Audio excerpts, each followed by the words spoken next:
You've been told that success, control, and constant effort are the keys to a fulfilling life. That if you just push harder, fight more, and plan everything perfectly, happiness will come. But if that were true, why do so many people who have it all still feel overwhelmed, burned out, and disconnected? Why do you still feel like life is slipping through your fingers, like no matter how much you try, peace is always just out of reach? The truth is, life isn't something you force into place. It's something you flow with. Buddhist wisdom teaches that true peace comes not from struggling, but from letting go. When you finally stop fighting against the current, you start to move with it. Life begins to feel lighter, easier, and even more meaningful. Tonight, as you dive into these teachings, something inside of you will shift. You'll feel the tension in your mind start to ease. The pressure to always be in control will begin to lift, and with it, your sense of calm will deepen. You'll see how life doesn't need to be forced. It needs to be embraced. And when you wake up tomorrow, you'll carry that peace with you, moving through the world with more ease, clarity, and trust than ever before. This isn't just another talk to listen to. This is a shift, a transformation waiting to happen. Are you ready to stop forcing and start flowing? Let's begin. You've spent years chasing results, trying to control every moment and force outcomes in your favor. But as time passes, it becomes clear that no matter how much you try, something always feels off. The harder you push, the more exhausted you become, and the further you feel from peace. What if, instead of constantly striving, there was a way to achieve more by doing less? What if you could step back, stop forcing, and still see life unfold with ease and success? Buddhism and Taoism, two ancient philosophies that have survived for centuries, hold the secret to this paradox. They teach us that sometimes the best way to succeed is to let go. It's about learning to act without forcing, to achieve without striving, and to flow with life instead of fighting against it. This isn't about passivity, it's about aligning yourself with the natural rhythm of life, allowing things to unfold at their own pace. Effortless action is not about doing nothing. It's about doing the right thing at the right time, without unnecessary struggle. In Taoism, this concept is called Wu Wei, the art of doing without doing. It's the idea that by aligning yourself with the flow of the universe, you can accomplish great things with little to no effort. This idea perfectly aligns with Buddhist wisdom, which also emphasizes the importance of letting go of control, of trusting that life will unfold as it should. By understanding the connection between these philosophies, you can learn how to let go and still achieve everything you desire, but with a sense of ease, grace, and peace. When you stop forcing, you create space for natural achievement to take place. The harder you push against the current, the harder it becomes to move forward. But when you trust the flow of life and stop trying to control every outcome, you begin to move effortlessly towards your goals. This doesn't mean you give up or stop working towards your dreams. It means you stop fighting against life's natural course and begin to move in harmony with it. Wu Wei teaches us that force and effort are not always necessary for success. In fact, excessive effort can sometimes be the very thing that prevents us from achieving what we want. When you try too hard, you end up creating resistance. You become trapped in a cycle of striving and overthinking, and that very resistance pushes your desires further away. When you step back, when you stop forcing things, you open yourself up to the possibility of effortless achievement. Think about water. Water flows easily and naturally, carving out paths through rock over time, without force. It moves with the contours of the land, shaping its path effortlessly. In the same way, when we let go of our need to control everything, we begin to flow through life. We align ourselves with the natural rhythm of the world, and in doing so, we begin to move towards success without all the struggle. Taoism teaches that effortless action comes from aligning yourself with the Tao, the natural order of the universe. When you're in tune with the Tao, your actions are not forced or strained. They come naturally and with ease. Everything you do is aligned with the flow of life, and because of that, success follows. It's not about trying harder, it's about being in harmony with what already is. Buddhism shares a similar philosophy, emphasizing the importance of non-attachment and acceptance. When we stop holding on to our desires and the need for control, we release resistance. This release allows us to experience life as it comes, without forcing things to fit a particular mold. Through mindfulness and letting go of attachment, we create space for things to unfold naturally, which leads to a deeper sense of peace and clarity. The concept of Wu Wei also ties into the Buddhist idea of non-resistance. Both philosophies teach that the more you resist, the more you suffer. When you fight against life's flow, you create friction that makes progress harder.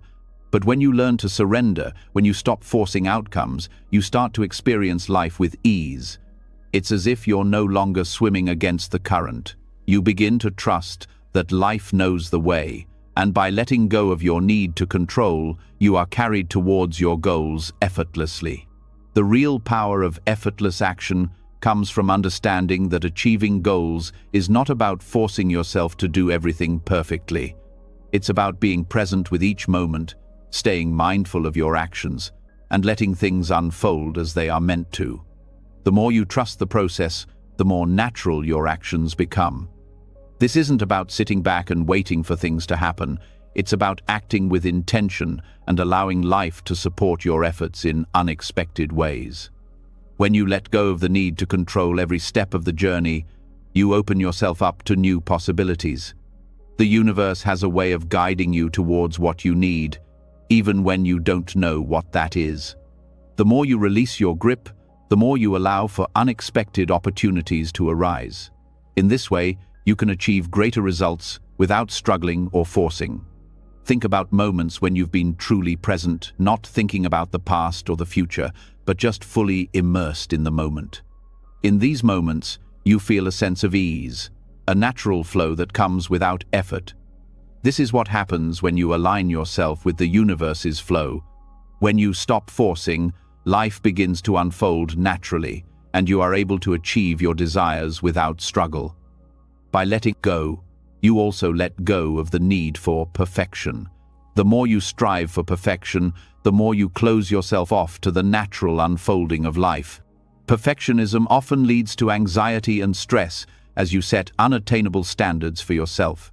But when you stop forcing perfection and embrace the natural imperfections of life, you create space for peace and growth. Instead of trying to control everything, you begin to trust that everything will happen as it should, in its own time. In Buddhist teachings, the practice of mindfulness plays a huge role in this process. Mindfulness allows you to step back from the constant noise of your thoughts and simply observe what is happening around you. It helps you to stop overthinking, to let go of the pressure to constantly achieve, and to become more present with what is. By practicing mindfulness, you begin to act with intention, without the need to force things into existence. This creates a sense of ease in everything you do. Another key aspect of both Wu Wei and Buddhist teachings is acceptance. Acceptance is not about giving up. It's about recognizing that there are things beyond your control. When you accept that some things cannot be forced, you create room for things to unfold as they naturally will. Acceptance brings peace because it removes the struggle. You stop fighting against the current, and instead, you allow yourself to float downstream, trusting that you will arrive at the right place at the right time. In both Taoism and Buddhism, there is a strong emphasis on detachment. Detachment doesn't mean withdrawing from life. It means letting go of the emotional attachment to specific outcomes. When you detach, you stop forcing things to happen the way you want them to. You free yourself from the anxiety of needing things to be a certain way, and you allow life to unfold without resistance. The more you practice detachment, the more you begin to see that life works best when you don't try to control everything. Success doesn't always come from your efforts alone. Often, The best things in life come when you least expect them, when you stop trying to force them. By detaching from the outcome, you allow life to surprise you with greater results than you could have ever planned for. Letting go doesn't mean giving up. It means choosing to trust the process and moving forward with awareness and clarity. When you stop forcing, you become open to spontaneity, to the unexpected turns that life takes. You learn to trust that what you need will come when the time is right, without the need for excessive effort. There's also an element of patience involved in this process. When you stop forcing, you give yourself the gift of time. You stop rushing through life, pushing to achieve everything as quickly as possible. Instead, you begin to enjoy the journey. You learn to trust that everything happens in its own time. And this trust brings a deep sense of peace. Patience is not about waiting, it's about being present with each moment, knowing that everything is unfolding as it should. Ultimately, the more you practice effortless action, the more you experience life as it was meant to be, full of ease, peace, and natural flow. When you stop forcing, you make room for creativity to flourish. You allow new ideas to emerge, new paths to unfold, and new possibilities to appear. By surrendering control and trusting in the process, you create a life where success, happiness, and peace come naturally. As you begin to practice letting go and embracing effortless action, you'll start to notice a profound shift in how you experience life. The struggle will fade away, and in its place will be a deep sense of calm. You'll feel more connected to the present moment, more in tune with the rhythm of life, and more open to the blessings that come your way. Wu Wei and Buddhist teachings offer a path to success without struggle, peace without resistance, and happiness without chasing. When you finally stop forcing, life will flow with ease, and the results you seek will come naturally, without all the effort you once thought was necessary. As you start to let go of your need to force outcomes, a subtle shift begins to take place. The struggle that once defined your every move begins to soften, and suddenly you find yourself facing life with a new perspective. This shift opens a door to something deeper, something more profound than simply ceasing to fight. It's the understanding that life has its own rhythm, its own flow, and when you stop resisting it, you enter a space where things begin to unfold effortlessly. This is the essence of surrendering to the flow. And it's not about giving up, it's about releasing the tight grip of control and allowing life to work with you rather than against you. At the heart of Buddhist wisdom is the concept of non-resistance, a principle that teaches us to stop pushing against life's current and instead flow with it. This is not about passivity or resignation, but about stepping into a deeper connection with the universe, trusting that everything is unfolding exactly as it should. The more you resist, the more you create friction, and the more life feels like a battle. But when you allow yourself to surrender, to stop fighting against what is, you become aligned with a natural force greater than yourself. This is where real transformation begins. In Buddhist teachings, non-resistance is often described as acceptance. It's the practice of embracing life as it is, without judgment, without trying to change every circumstance to fit your desires. By surrendering to life's flow, you stop creating unnecessary tension and instead become open to the beauty and wisdom that each moment holds. It's a shift from fighting the present to fully participating in it, no matter what it brings. This act of surrender is not about being passive in the face of difficulty, it's about choosing not to react from a place of resistance, fear, or frustration. It's choosing to meet life's challenges with acceptance and grace, trusting that, just like the changing seasons, this too shall pass. Non-resistance allows you to meet each experience without the burden of trying to control or force it, and in doing so, you allow yourself to be present, to truly experience life. When you surrender, you begin to realize that control is an illusion. For years, you may have believed that if you could just manage every aspect of your life, your relationships, your job, your goals, you would be happy and secure. But over time, you come to see that control only breeds anxiety. It keeps you tethered to the fear of losing what you think you have, or failing at what you think you should be achieving. The truth is, life is constantly changing, and you cannot control it all.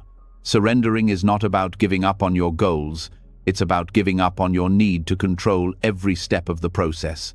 One of the most profound aspects of non-resistance is the realization that when you stop fighting against life, you start to trust in it more deeply. It's like letting go of the reins of a horse. You allow the horse to guide you, and in return, the ride becomes smoother, more natural. You stop trying to dictate every turn, and instead, you allow the experience to unfold. The more you trust the flow of life, the more you see how everything works together in ways you could never have planned or controlled. When you surrender, you open yourself to a higher intelligence, a force that knows far better than you what's best for you. Surrendering also teaches you to accept what is beyond your control. Life brings with it pain, loss, and challenges. For most of us, our natural instinct is to resist these experiences, to wish they weren't happening, or to fight against them. But Buddhism teaches us that suffering arises from resisting reality, from wanting things to be different than they are. The more you resist what is, the more you suffer. But when you stop fighting, when you stop demanding that things be other than they are, you create space for healing and transformation.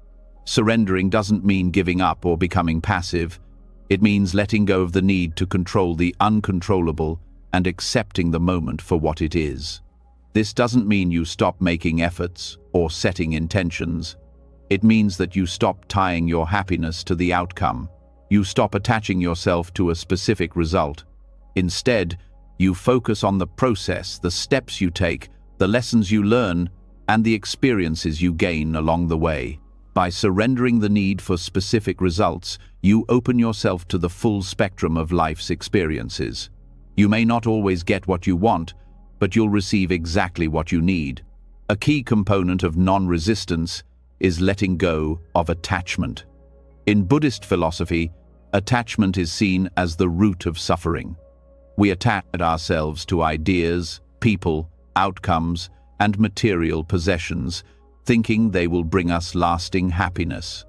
But when these things change or disappear, as they inevitably do, we feel pain and loss. Non-resistance teaches us to hold things lightly, to enjoy them while they're here, but not to cling to them as if they are permanent. Everything in life is transient, and when we learn to release our attachment to these fleeting things, we create space for something deeper and more enduring. The process of surrendering also leads to a deeper sense of peace. When you stop resisting, you stop creating unnecessary stress and tension in your life. You begin to feel lighter, more open, and more connected to the world around you. By surrendering, you stop fighting against life's natural flow, and in doing so, you allow yourself to flow with it. This creates a profound sense of peace that can only be experienced when you stop trying to control the uncontrollable. This peace is not the absence of challenges, but the acceptance of them as a part of life's journey. Another aspect of non-resistance is patience.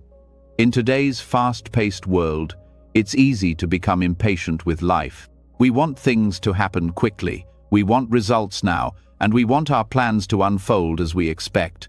But life rarely works on our timeline. By surrendering to the flow of life, you learn to be patient not just with others, but with yourself. Patience is not waiting idly for something to happen. It's the understanding that things unfold in their own time, and you are part of that process. Patience is the space between action and result, where trust and acceptance can grow. Through surrendering to life's flow, you also begin to recognize that everything has a purpose, even the most challenging situations. Life is not random. It's filled with meaning, even when that meaning is not immediately apparent. When you stop resisting, you begin to see that everything good and bad has its place in your journey. Each experience is an opportunity for growth, learning, and self-discovery. By surrendering, you let go of the need to understand everything at once, and instead, you allow life to reveal its wisdom in due time. Surrendering is also about learning to let go of expectations. Expectations are a form of resistance. They're a mental image of how things should be, and when things don't go as planned, it leads to frustration, disappointment, and sometimes even despair. By surrendering expectations, you free yourself from the constant pressure to control the outcome. You open yourself up to the possibility of something better, something you may not have even imagined. Non-resistance is about releasing the need for life to be a certain way and trusting that whatever comes is exactly what you need at this moment.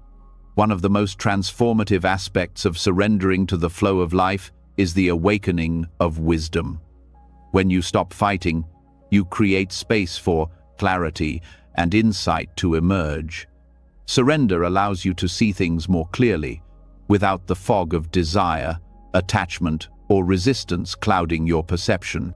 In this clarity, you can make decisions that are in alignment with your true self, rather than decisions driven by fear or insecurity. Wisdom arises naturally when you stop fighting against life and begin to embrace it as it is. As you begin to practice non-resistance, you also learn the art of forgiveness. Holding on to grudges or past hurts is a form of resistance. It ties you to the past and keeps you from moving forward. When you surrender, you release the need to hold on to old wounds. You allow yourself to forgive, not for the sake of others, but for your own peace. Forgiveness is not about condoning hurtful behavior. It's about releasing the emotional charge and freeing yourself from the pain of the past. The act of surrendering also deepens your connection with the universe. When you stop trying to control everything, you open yourself to the guidance and support of a greater force. The universe is always in motion, always working in ways that we often cannot see. By surrendering to this greater flow, you begin to trust that everything is working together for your highest good.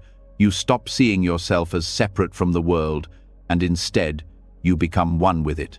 This connection brings a sense of belonging, purpose, and peace that can only be found when you stop resisting the flow of life. Ultimately, surrendering to the flow of life leads to freedom. Freedom from anxiety, from the need for control, and from the pressure of expectations. When you stop resisting, you allow yourself to experience life as it is, in all its beauty and unpredictability. This freedom is not the absence of challenges, it's the acceptance of challenges as part of the journey. When you let go of resistance, you open yourself to the fullness of life, and in that fullness, you find true peace. As you continue to explore the nature of non-resistance, you'll realize that it's not about abandoning your goals or desires, it's about finding a new way to engage with life, a way that is free from struggle. When you stop fighting against life's flow, you begin to flow with it. And in that flow, you will find that everything you need, everything you desire, is already coming to you. The key is not to force it, but to let go and trust that life will bring you exactly what you need, exactly when you need it. This is the wisdom of surrendering to the flow, not as a passive retreat, but as an active engagement with life that invites peace, clarity, and wisdom into every moment. As you begin to flow with life, releasing the grip on control and surrendering to the natural rhythm of existence, a deep realization starts to emerge. It becomes clear that the pursuit of external desires, the things you think will bring you happiness, security, or fulfillment, are not the answers you've been searching for. In fact, the more you chase these desires, the more you distance yourself from the true peace that is already within you.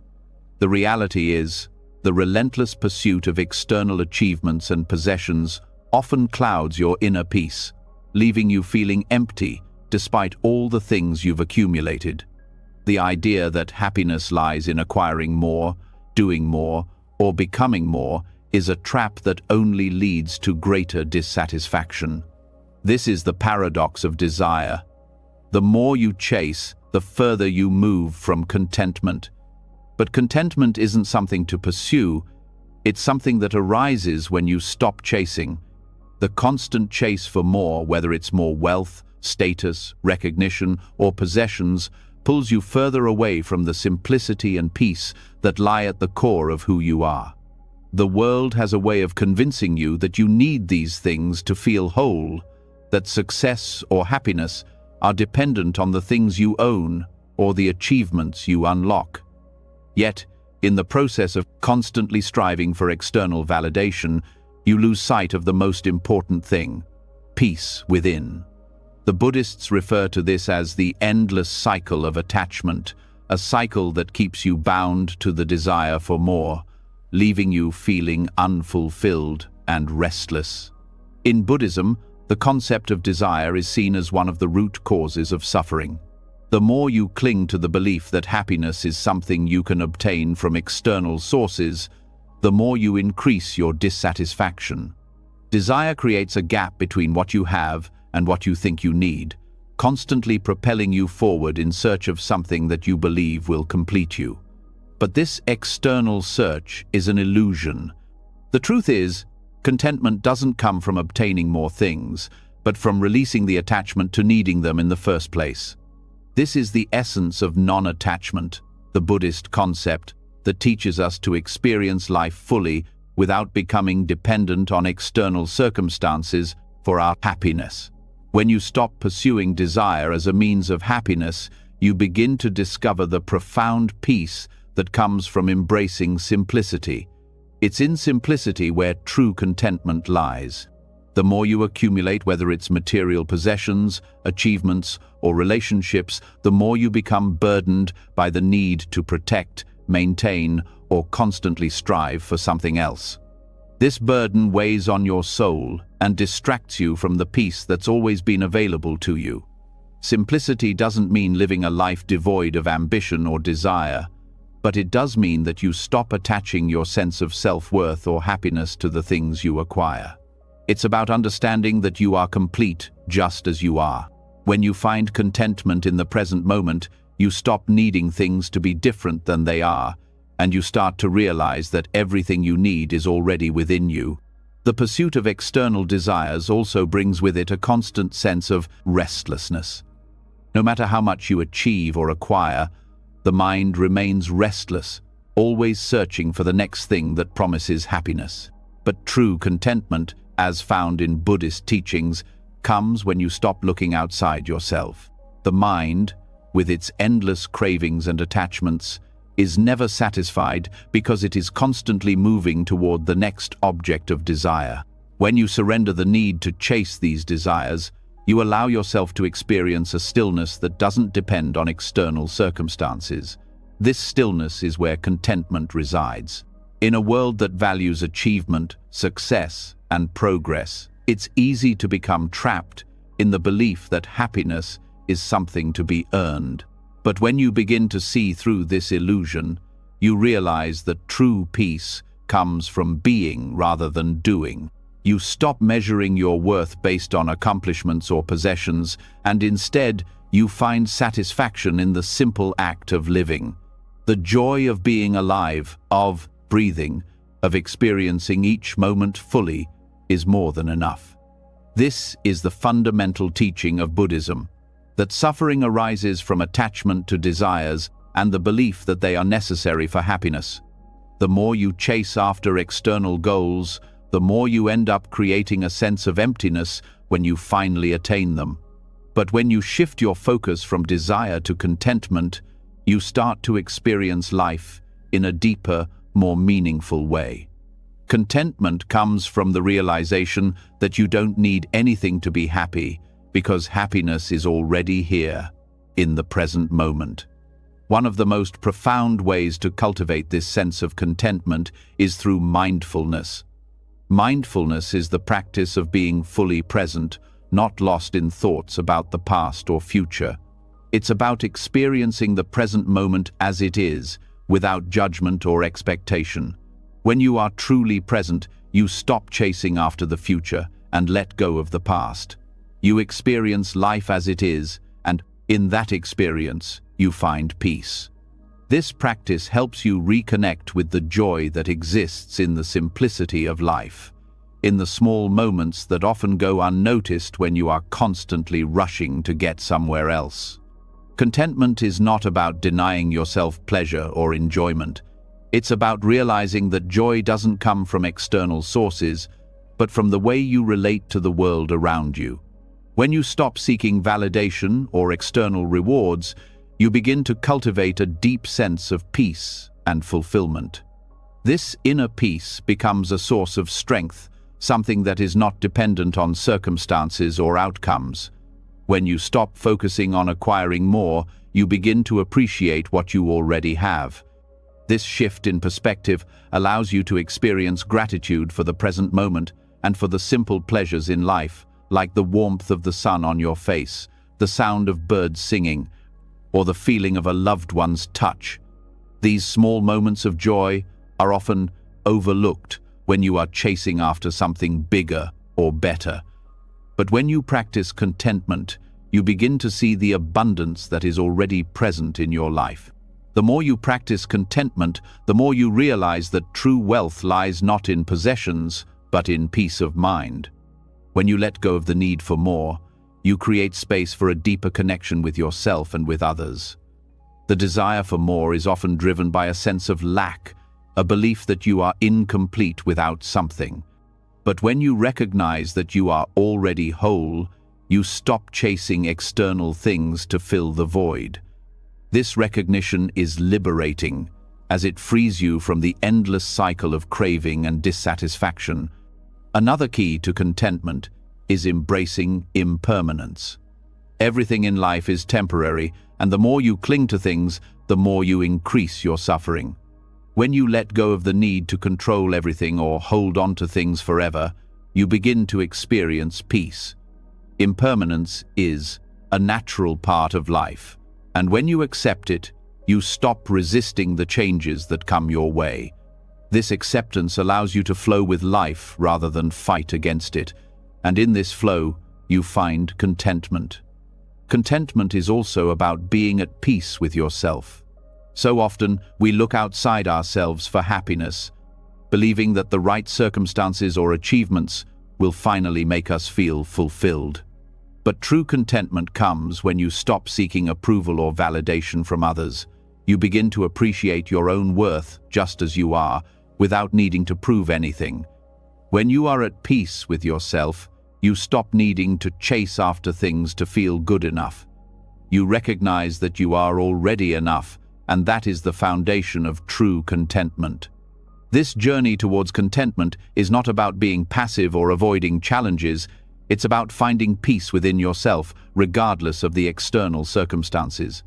Life will always present challenges, but when you cultivate contentment, you face those challenges with a sense of inner peace, knowing that you don't need anything outside yourself to be happy. You are already whole. And in that realization, you find the greatest happiness of all, a peace that comes from within, unaffected by the constant chase for external desires. As you stop chasing after external desires and shift your focus inward, you begin to live in a way that is truly fulfilling. You stop measuring your worth by what you have or what you've accomplished, and you begin to appreciate life for what it is. Contentment becomes not just a state of mind, but a way of living, a living that is simple, peaceful, and full of joy. And in this simplicity, you find the richness of life itself. As you begin to understand the profound peace that comes from embracing contentment, you start to notice something even more powerful waiting to unfold within you: the power of stillness. In a world that constantly pushes you to do more, achieve more, and keep moving forward, there is an essential practice often overlooked: mindful inaction. The idea that inaction can be a powerful tool for peace may seem counterintuitive, but in Buddhist teachings, it's one of the most transformative practices you can adopt. When you stop chasing external desires, and even start to slow down your actions, you create a space within yourself where clarity and peace can naturally arise. Stillness isn't about doing nothing. It's about creating a space where your mind and body are in harmony, where your thoughts and emotions don't control your every move. In this space, you are free to simply be. And in that being, you discover a profound sense of clarity that is more powerful than any action could ever bring. Buddhism teaches that the mind is often restless, constantly moving from thought to thought, worry to worry, and desire to desire. This restless state prevents us from experiencing true peace. When we embrace stillness, we quiet the mind, creating a gap where wisdom and clarity can arise. This is not a passive stillness, it's a purposeful quieting, a mindful inaction that allows us to let go of distractions and focus on the present moment. The power of mindful inaction is rooted in the concept of presence. To be fully present in each moment is to let go of the need to constantly be doing, thinking, or achieving. It's in this state of presence that you begin to notice what's truly important: the quiet space between breaths, the subtle sensations in your body, the simple beauty of being alive.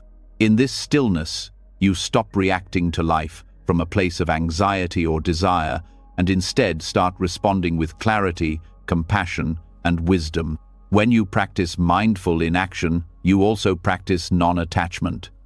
You release the need to control outcomes or manipulate situations. Instead of trying to force things into being, you allow them to unfold naturally. This doesn't mean you stop taking action in the world. It means that you no longer feel the constant pressure to act out of fear, habit, or the desire to control. Instead, you take action from a place of inner stillness, clarity, and trust. You move with the flow of life rather than against it. In Buddhism, stillness is often seen as a form of meditation.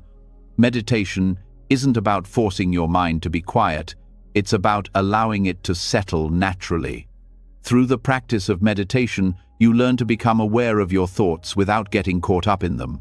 You watch them come and go without judgment. This is the essence of mindful inaction, observing life as it is, without feeling the need to react or control. It's in this state of awareness that you begin to experience the world with greater clarity and peace. The idea of mindful inaction also ties into the Buddhist principle of non-resistance. When you stop resisting life's flow, you stop pushing against things that don't go as planned. Instead of reacting in frustration or anxiety, you accept what is happening, trusting that it's all part of a larger process. This acceptance allows you to move through life with ease, without getting tangled up in unnecessary struggles. Inaction here isn't about doing nothing. It's about doing nothing that doesn't align with your true purpose and allowing everything to unfold naturally. In a society that glorifies constant doing, mindful inaction can feel uncomfortable at first. We are conditioned to believe that if we're not doing something, we're not being productive. But what if true productivity lies not in doing more, but in doing less and doing it with intention? Mindful inaction allows you to step back, take a deep breath, and reflect before taking action. This space of reflection gives you the clarity to make decisions with purpose, rather than reacting impulsively. Stillness in action, in the Buddhist sense, is about making decisions from a place of calm, not stress or overwhelm. When you're constantly on the go, constantly reacting, it's easy to make choices based on fear, worry, or habit. But when you create space for stillness, you allow your mind to clear, and with that clarity, your choices become more aligned with your true values. You act from a place of wisdom, not anxiety. This process of slowing down and practicing mindful inaction also helps you cultivate greater awareness of your emotions. When you're constantly on the move, emotions can build up without you even noticing. You may feel overwhelmed, stressed, or frustrated, but not fully aware of why. But when you pause, when you allow yourself to sit in stillness, you begin to notice the subtle emotions that arise within you. This awareness allows you to process your feelings rather than reacting to them impulsively. You can then choose how to respond to your emotions rather than being controlled by them. Buddhism teaches that suffering arises from our attachment to the idea that life should be a certain way. We resist things that we don't want, and in doing so, we create more suffering. Stillness and mindful inaction give you the opportunity to step back from this resistance. By simply sitting with what is, without trying to change or control it, you allow yourself to accept reality as it is. This acceptance, in turn, releases the suffering that comes from resisting life's flow. As you practice stillness, you may begin to notice something profound happening inside of you. Your mind becomes less cluttered, your heart more open. You start to feel a deeper connection to the world around you, not because you're striving to make things happen, but because you're simply allowing things to be as they are. This sense of connectedness is the natural result of mindful inaction. You become attuned to life's subtleties, to the flow of energy around you, and you find peace in just being present. Mindful inaction also allows you to develop a deeper connection with your own intuition. When you're constantly busy and distracted, it's easy to lose touch with your inner wisdom. But when you practice stillness, you create the space necessary for your intuition to rise to the surface. You begin to trust that inner voice, the quiet knowing that guides you toward your true purpose. This is not a mind that is frantic or filled with noise. It is a mind at peace, listening to the wisdom that arises from within. Another important aspect of mindful inaction is its relationship to patience. We live in a culture that values speed and immediacy, but Buddhism teaches us that true change comes slowly, through continuous practice and inner growth. Patience is the foundation of mindful inaction. It's about trusting that everything will unfold in its own time and knowing that rushing through life won't bring you closer to your goals. By practicing stillness, you learn the art of patience, allowing things to unfold naturally and with purpose. As you cultivate this stillness, you begin to notice that the world around you becomes clearer. The constant noise, the endless demands of the outside world begin to fade into the background. In this space of quiet, you gain a new perspective. You start to see things with greater clarity, people, situations, and even yourself. This clarity is one of the most powerful gifts of mindful inaction. It allows you to navigate the world with calm and wisdom, no longer reacting impulsively to every situation. In Buddhism, mindful inaction is not about withdrawing from life, but about engaging with it from a place of peace and balance. It's about finding harmony between action and stillness. You can still be active, still work toward your goals, but you do so with an awareness that comes from within. You are no longer pushed by external pressures or internal anxieties. Instead, you act with intention, from a place of inner calm. In this practice, you'll also find that stillness brings about a sense of freedom. When you're constantly in motion, constantly doing, there's little space for true reflection or clarity.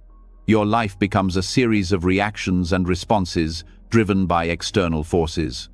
But when you practice mindful inaction, you create the freedom to choose how you respond to life, rather than being carried away by the currents of stress and distraction.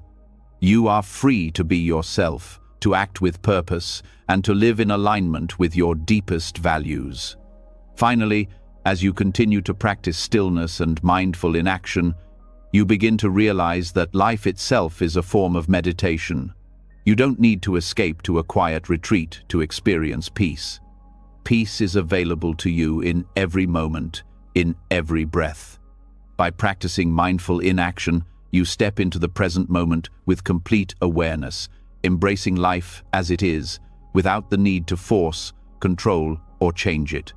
And in that acceptance, you find the peace and clarity that you've been searching for all along. Mindful inaction teaches you that sometimes the most powerful thing you can do is nothing at all. It's in the stillness, in the silence, that you find the answers, the peace, and the wisdom that have been within you all along.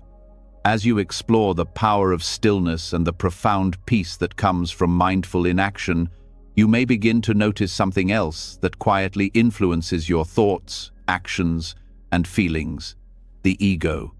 It's the part of you that constantly seeks recognition, approval, and validation. The ego can be a driving force in your life, pushing you to achieve, to prove yourself, and to always be more. But what if this very force that propels you forward is the same one that keeps you trapped in a cycle of unnecessary struggle, never truly finding peace? The ego, in its endless search for validation, feeds on external recognition. It creates identities for us, roles we play, labels we wear, and expectations we constantly strive to meet. But all of this comes at a cost. Every time you attach yourself to an identity, whether it's as a successful professional, a loving parent, or even a spiritual seeker, you bind yourself to a certain set of expectations. And these expectations can be a heavy burden. The more you cling to them, the harder it becomes to feel free. The ego's struggle for validation keeps you locked in a perpetual loop, where you constantly chase something that feels just out of reach. This pursuit of external validation is one of the greatest sources of unnecessary struggle. The ego thrives on comparison and competition. It compares you to others, constantly measuring your worth based on achievements, status, and approval from the outside world. And yet, no matter how much you accomplish, the ego always asks for more. It's a cycle that never ends because the ego's hunger is insatiable. No matter how much you achieve, no matter how many accolades you receive, the ego always wants more. This keeps you trapped in a state of unfulfilled desire, believing that you will only be satisfied once you have attained a certain goal or status. But the truth is, the more you feed the ego, the more it demands. The ego constantly tells you that you are not enough, that you need to be more, do more, achieve more. This creates a tension in your life, a pressure to keep proving yourself, to keep striving, to keep winning. It makes you feel like you are constantly running a race that never ends, never giving you the chance to just be. The harder you try to meet the ego's demands, the more exhausted you become. And yet, no matter how much you accomplish, you always find yourself yearning for something more. The irony is that the more you try to prove yourself, the further you get from the truth of who you really are. The ego convinces you that your worth is tied to your accomplishments and the validation you receive from others. But in reality, your true worth has always been within you, untouched by the demands of external validation.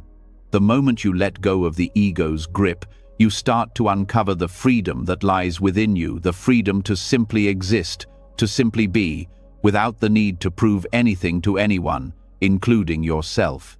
When you are attached to your identity, you are constantly identifying with roles that the world has assigned to you. These roles, whether as a parent, a spouse, a boss, or even a spiritual seeker, become so ingrained in your psyche that you begin to believe that you are these roles. The moment you identify with any external label, you create a rigid structure for yourself, one that keeps you locked in a narrow perception of who you are and what you can be. But the truth is that you are not your roles. You are not your achievements, your past successes, or your failures.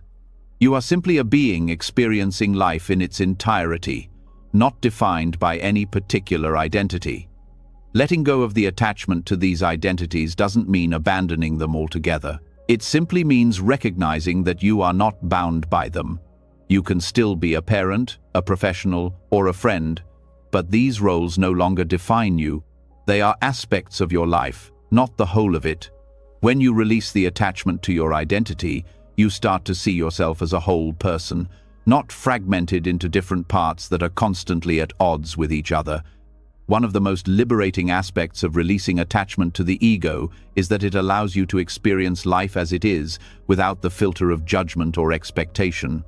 When you let go of the need to constantly prove your worth, you stop comparing yourself to others. The ego is driven by the need to be better than someone else, to be seen as successful or accomplished in the eyes of the world. But when you let go of this attachment, you no longer feel the need to measure yourself against anyone. You simply exist, as you are, with all of your flaws and imperfections. And in that space, you find true peace. The constant battle for validation is exhausting because it pulls you away from the present moment. You're constantly focused on what you should be, rather than embracing who you are right now. The ego constantly projects into the future, seeking recognition for what it can become, rather than accepting the beauty of the present moment. But true freedom comes when you release the need to constantly strive for something outside yourself and simply embrace what is. The moment you stop fighting for approval is the moment you begin to experience life in its fullest form. When you stop identifying with your ego, you also stop identifying with your fears and insecurities. The ego often thrives on fear, fear of failure, fear of being judged, fear of being rejected. These fears keep you locked in a cycle of struggle, constantly trying to protect yourself from criticism, from failure, and from discomfort. But when you release attachment to these fears, you stop reacting to them. You are no longer controlled by the stories the ego tells you about who you are or who you should be. Instead, you can face life's challenges with a calm and open mind, knowing that no external validation can define your worth. The true freedom that comes from releasing attachment to the ego is liberation. Liberation from the need to constantly prove yourself, to constantly seek approval, and to constantly fight for your place in the world. When you release the ego's hold on you, you step into your own authenticity. You begin to live life on your own terms, not based on the expectations of others or the identities you've adopted. You no longer feel the need to prove your worth to anyone. You live for yourself, not for external validation. And in this freedom, you discover the deep peace that has always been waiting for you. Buddhist teachings emphasize the importance of non-attachment not just to material things, but also to concepts and identities. The more you cling to an identity, the more you limit yourself. You become trapped in a box that the ego has created, one that keeps you bound to outdated beliefs about who you are and what you can be.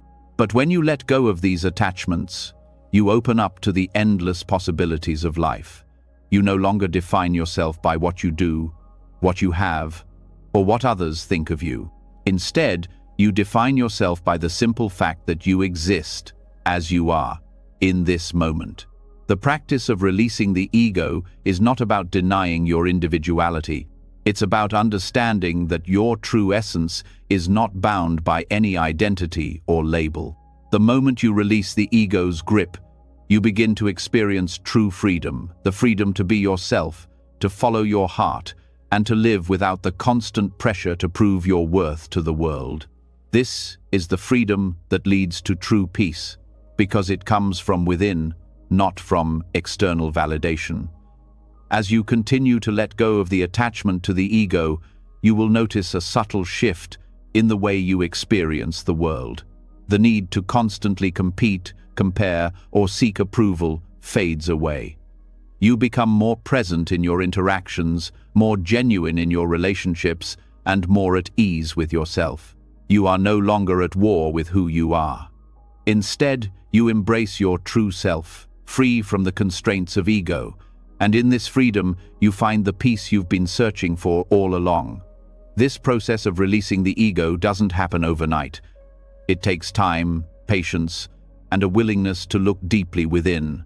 But as you continue to practice non-attachment and release the need to constantly validate your worth through external means, you'll find that the struggles you once faced begin to dissolve. The constant noise of the ego quiets, and in that silence, you discover a profound sense of peace and freedom that was always there, waiting to be uncovered.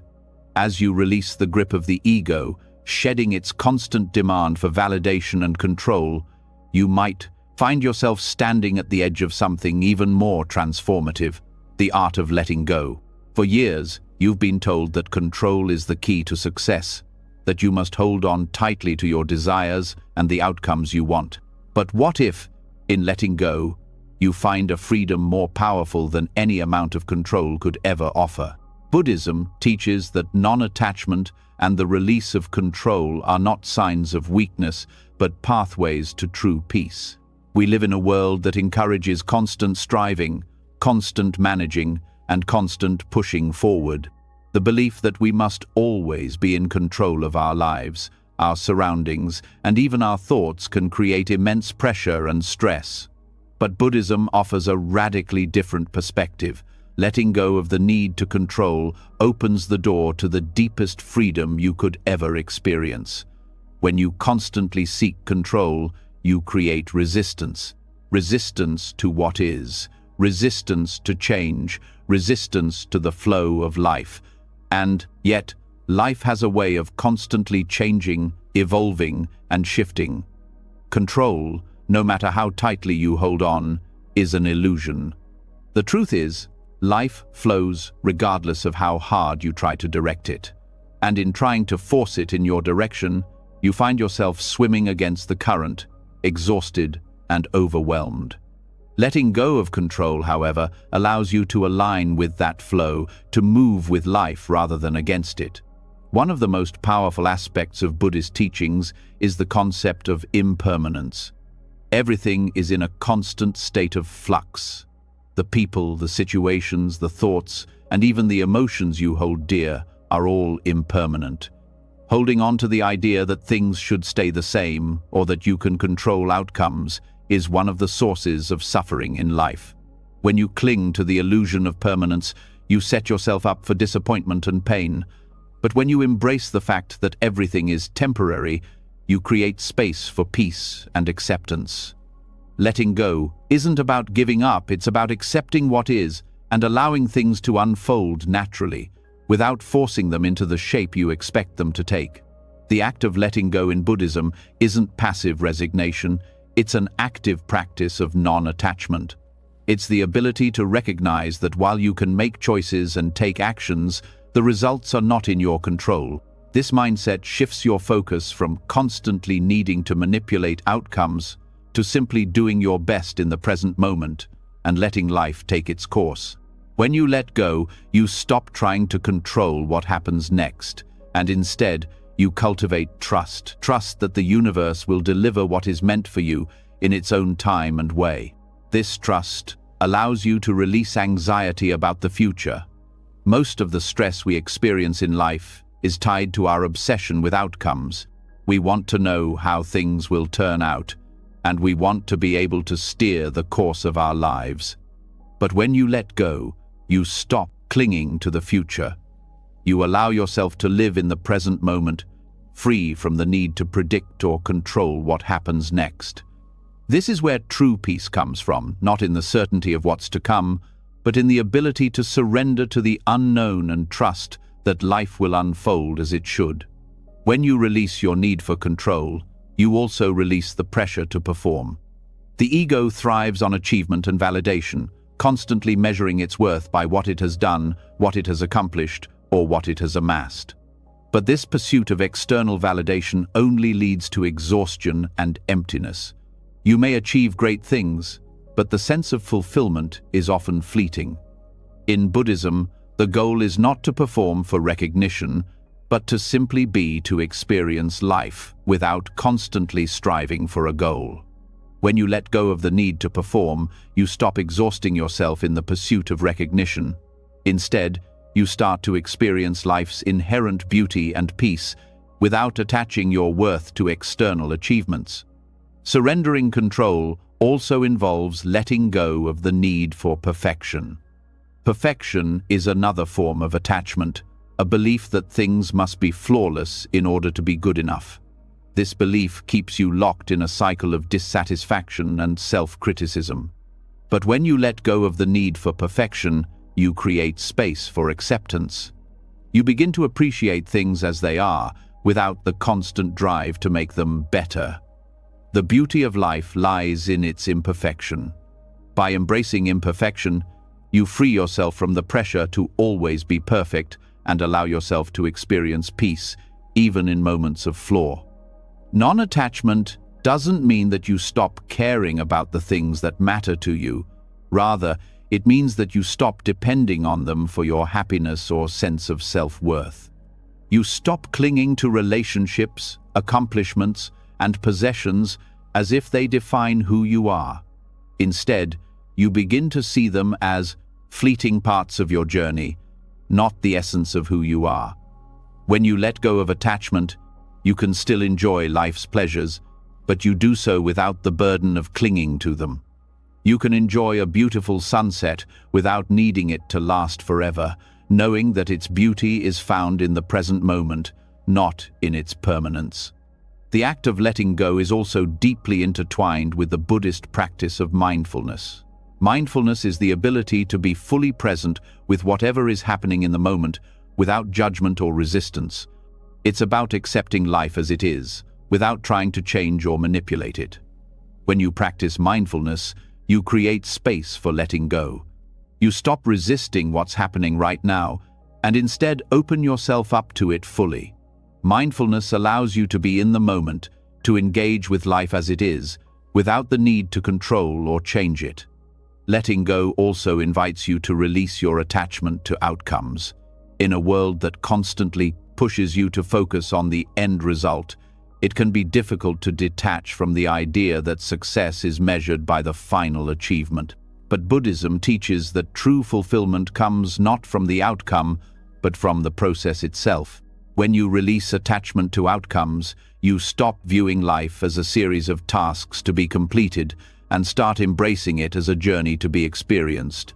This shift in perspective allows you to approach everything you do with more ease, without the constant pressure to get it right.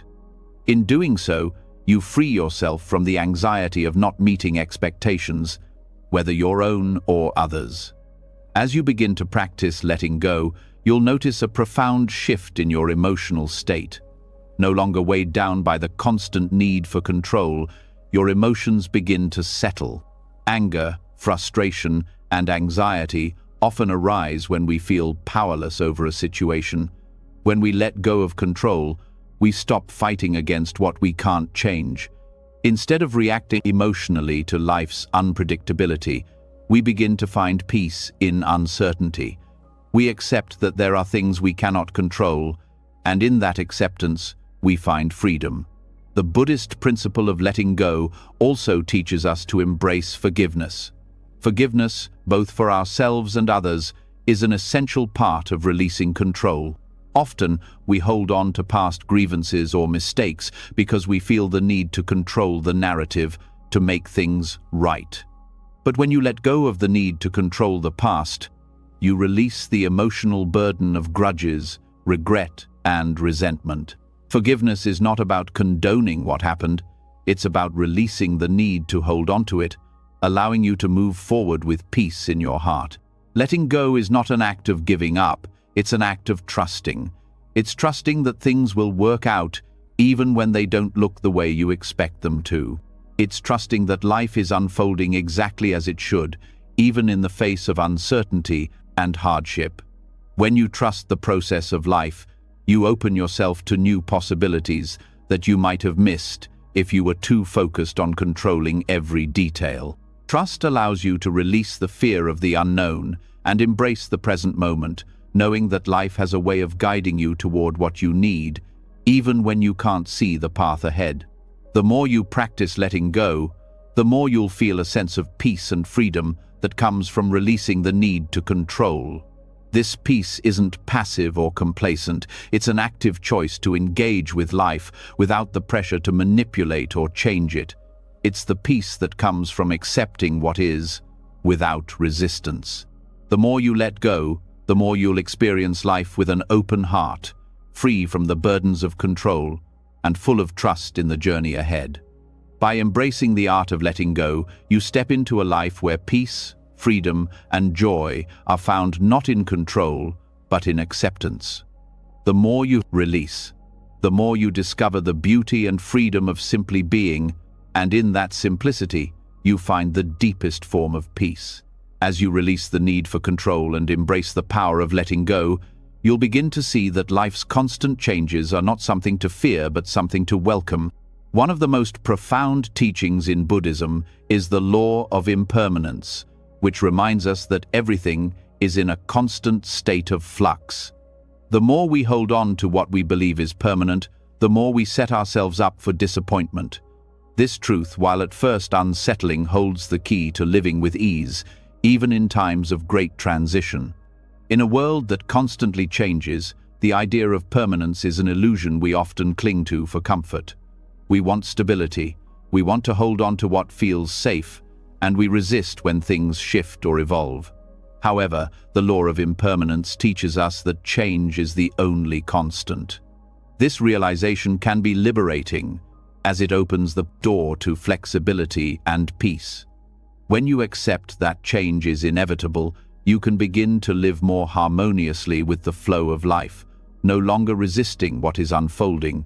In Buddhism, impermanence is often referred to as anicca, one of the three marks of existence. Anicca tells us that everything in life, whether it's our emotions, our circumstances, or our relationships, is temporary. No matter how hard we try to hold on to something, it will eventually change. When we understand that impermanence is not something to fear but a natural part of life, we are able to navigate even the most difficult transitions with grace. One of the biggest sources of stress in life comes from our attachment to things that are bound to change. We cling to jobs, relationships, possessions, and even ideas about who we are, fearing that if they change or disappear, we will lose a part of ourselves. But in the Buddhist view, it's not the change itself that causes suffering. It's our resistance to it. The more tightly we hold on, the more difficult the transition becomes. By recognizing the impermanence of all things, we free ourselves from the need to control and protect, allowing us to approach life's changes with a sense of ease. This acceptance of impermanence helps us find balance, especially in times of transition. When something in your life changes, whether it's the end of a relationship, a job change, or a loss, it can feel as though the ground beneath you is shifting. These moments of transition can feel disorienting, even painful, because we tend to resist the discomfort that change brings. But when you accept that change is natural, you begin to see these transitions not as disruptions, but as opportunities for growth. Change isn't something to be feared, it's something to be embraced as a necessary part of life's journey. Impermanence teaches us the importance of letting go at the right moment. Just as a tree sheds its leaves in the fall, we too must release what no longer serves us in order to make space for new growth. The more we cling to what is outdated or past its prime, the more we limit our potential for transformation. By recognizing that all things have their season, we allow ourselves to be present with the changing moments in our lives. This openness to change fosters a deep sense of freedom, because we are no longer burdened by the weight of holding on to things that are beyond our control. What is truly liberating about the law of impermanence is that it encourages us to be more present with what is happening right now. So often, we spend our time longing for the past or worrying about the future, forgetting that the only time we truly have is the present moment. When you understand that every moment is impermanent, you begin to appreciate the fleeting beauty of life as it unfolds. The joy of a moment doesn't come from its permanence, but from its transience. It is the very fact that a moment will pass that makes it precious. Another way the law of impermanence manifests is in the way we experience our emotions. Our feelings are constantly shifting, and no emotion, whether positive or negative, lasts forever. When we are caught up in strong emotions, whether it's grief, anger, or joy, it can feel like they define us. But when we remember that emotions are impermanent, we can allow them to move through us without getting stuck in them. Just as a wave rises and falls in the ocean, emotions come and go. By embracing the impermanence of our feelings, we can experience them fully without being overwhelmed by them. The law of impermanence also invites us to practice detachment. Detachment doesn't mean indifference. It means being able to engage with life fully without becoming overly attached to the outcome. It's about holding things lightly, knowing that they are temporary and will eventually change. This doesn't diminish the value of what we have. Rather, it enhances our ability to appreciate the present moment without the fear of losing it. By practicing detachment, we create the mental space to adapt and flow with whatever changes come our way, without becoming too attached to any particular outcome. In Buddhism, one of the most profound practices for embracing impermanence is mindfulness. Through mindfulness, we learn to observe life without judgment or attachment. We begin to notice the ebb and flow of our thoughts, emotions, and experiences without becoming trapped by them. Mindfulness allows us to experience change with clarity and awareness, rather than resistance and fear. When we are mindful of impermanence, we become more comfortable with uncertainty and more open to the possibilities that come with it. The realization of impermanence also brings us closer to the understanding of interdependence, the idea that all things are connected and affect each other. Just as the seasons change and influence the natural world, the events in our lives are interconnected and constantly evolving. Nothing exists in isolation. Everything is in a constant state of flux. Understanding this interdependence encourages us to approach life with more humility and compassion, knowing that our actions have an impact on the world around us, and that we are all part of a larger flow. At the heart of impermanence is the concept of letting go of the need for control. Life is unpredictable, and no matter how hard we try to control it, it will always surprise us. The more we try to hold on to a particular outcome, the more we set ourselves up for disappointment when things don't go as planned. But when we let go of the need to control, we free ourselves from the anxiety that comes with trying to manipulate the future. We start to trust that life is unfolding as it should, even when we can't see the full picture. This trust in the flow of life brings a profound sense of peace. During times of transition, whether it's a major life change, a personal loss, or an unexpected shift, we often feel like we're losing something. The law of impermanence helps us see that, in reality, we are not losing anything. We are simply moving through a period of transformation. Just as a butterfly emerges from its cocoon, we too are constantly evolving and changing. Change isn't an end, it's a new beginning. When we embrace impermanence, we stop seeing transition as a threat and start seeing it as a doorway to growth and opportunity. Embracing change is also about surrendering to the natural rhythms of life. When we fight against the changes that come our way, we exhaust ourselves in the struggle. But when we accept change, we align ourselves with the natural flow of life. And in doing so, we open ourselves up to new experiences and new perspectives.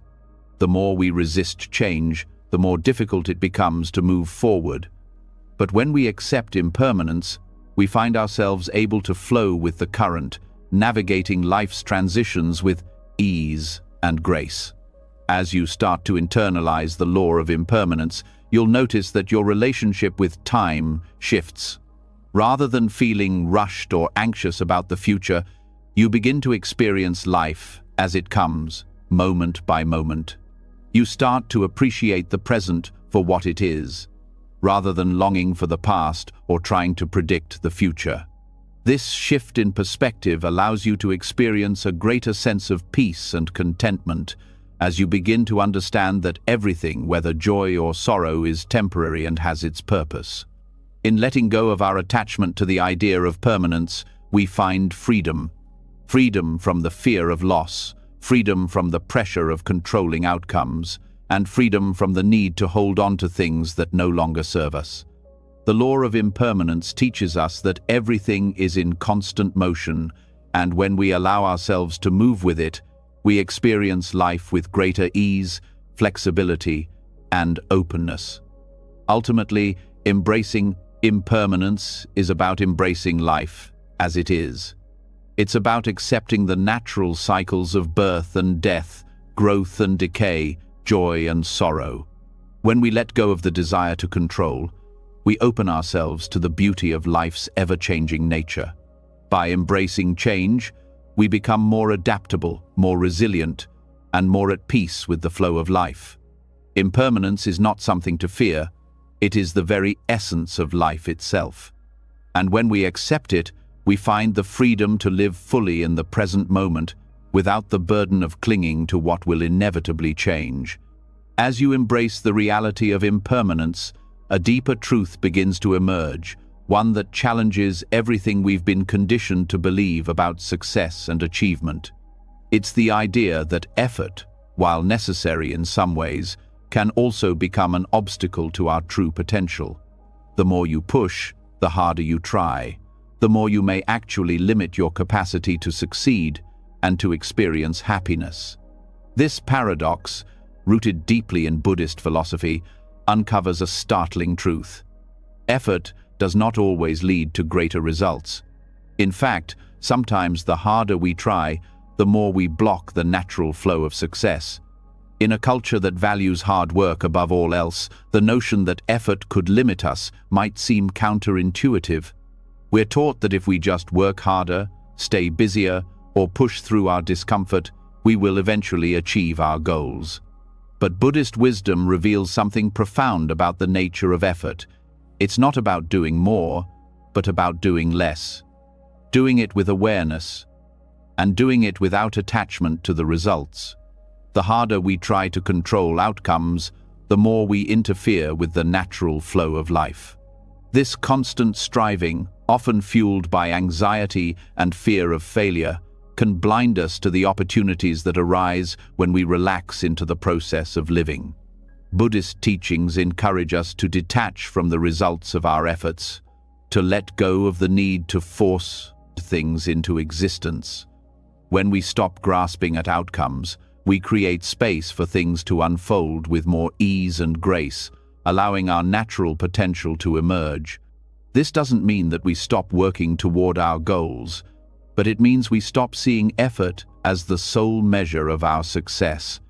The more we associate our self-worth with how hard we work or how much we accomplish, the more we tie our happiness to external factors that are outside of our control. We become trapped in a cycle of striving and struggling, believing that our worth is determined by the things we do, the positions we hold, and the recognition we receive.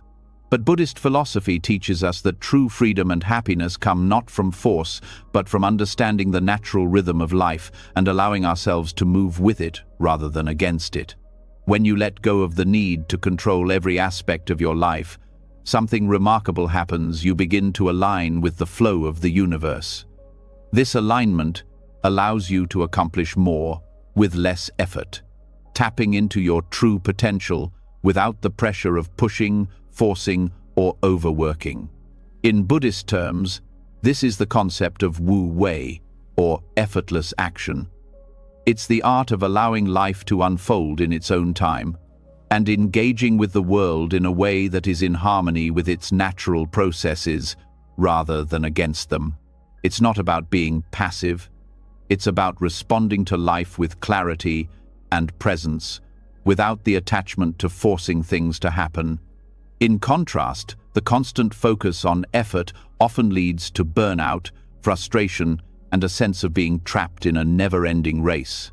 The more we push, the further we feel from the peace and contentment we desire.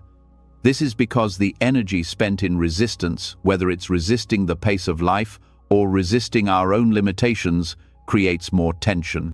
When we learn to step back and trust the process, we experience a natural unfolding of events that supports us in ways we cannot predict or control. Buddhism teaches that attachment to effort and the need for constant striving often arise from a fear of not being enough. We believe that unless we constantly prove ourselves through hard work and achievement, we won't be valued or loved. This fear drives us to overexert ourselves, often at the expense of our health, happiness, and relationships. But when we release this attachment to effort, we create space for a deeper connection to ourselves and others. We start to realize that we don't have to prove our worth through accomplishments or endless busyness. Our value is inherent, not dependent on external achievements. By letting go of the pressure to work harder and harder, you free yourself to experience success on a different level. Instead of success being a direct result of effort, it becomes a natural byproduct of alignment and awareness. The more you let go of the need to force things, the more you allow your potential to flow without restriction. This approach to success is not about doing more, but about being more present, more aware, and more connected to your true nature. The challenge here is recognizing when your effort becomes an obstacle rather than an asset. Sometimes, the most effective action comes not from force, but from surrender. When you let go of the need to control the outcome and simply engage with the process with awareness, you find that you're able to accomplish more in less time, with less stress, and with greater fulfillment. This is because you are no longer burdened by the weight of expectation, and you're no longer trapped in the cycle of striving for something you think you need. Instead, you allow yourself to be guided by the flow of life, which leads you toward the right opportunities at the right time. The paradox of effort is that by doing less, you can achieve more. This doesn't mean that you stop putting in the necessary work, but that you shift your approach. When you stop overthinking, stop micromanaging every detail, and stop trying to force every outcome, you start to see the natural course of events unfold.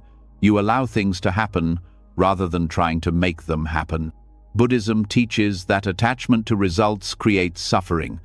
When you become overly focused on the end goal, you lose sight of the beauty and wisdom that exists in the journey. Life is not just about reaching a destination, it's about the experience of being fully present along the way. When you are constantly focused on effort and results, you miss the lessons, the growth, and the joy that come from simply living each moment. The mental strain that comes from overexerting yourself in the pursuit of achievement also creates inner tension. This tension blocks your natural flow and prevents you from tapping into your true potential. When you learn to let go of the obsession with effort and outcomes, you release this inner tension and allow your creativity, your intuition, and your natural abilities to shine. Success becomes a natural result of your ability to stay present and aligned with your inner wisdom, rather than a product of intense effort or struggle. This principle of letting go of unnecessary effort is reflected in the Buddhist practice of meditation. Meditation is not about trying to achieve a specific state of mind or force a particular outcome. It's about being present with whatever arises, without striving to change it or control it. This practice teaches us that when we stop trying so hard to control our thoughts or emotions, we create space for them to naturally settle on their own. The same principle applies to our external lives. When we stop trying to control everything around us, we make space for things to fall into place naturally. The idea that effortless action leads to success and happiness is a deeply liberating concept. It's a reminder that we don't have to exhaust ourselves in the pursuit of external goals. Instead, we can allow life to unfold in its own time, while still taking meaningful actions toward our dreams. When we shift our focus from constant effort to presence and awareness, we unlock our true potential because we're no longer bound by the belief that success must come through struggle. When you release the need to constantly work harder and push through obstacles, you open yourself to a greater sense of freedom. This freedom comes from the understanding that you don't need to control every detail of your life in order to experience success.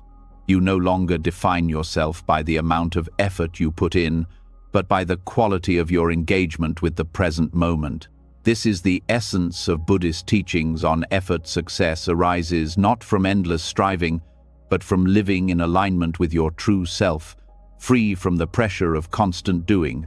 As you begin to let go of the constant need to force outcomes and control every aspect of your life, a deeper understanding begins to unfold. The more you release, the more you realize that one of the greatest keys to ease and freedom is patience. Patience is often seen as waiting without action, but in the context of Buddhist teachings, it's far more profound than simply biding time. It's a skill, a powerful tool that transforms stress and anxiety into calm and clarity. In our fast-paced world, patience is often viewed as something passive, a waiting game until things happen. But the truth is, patience is an active practice that invites us to engage fully with the present moment, without the urge to rush or force things into existence.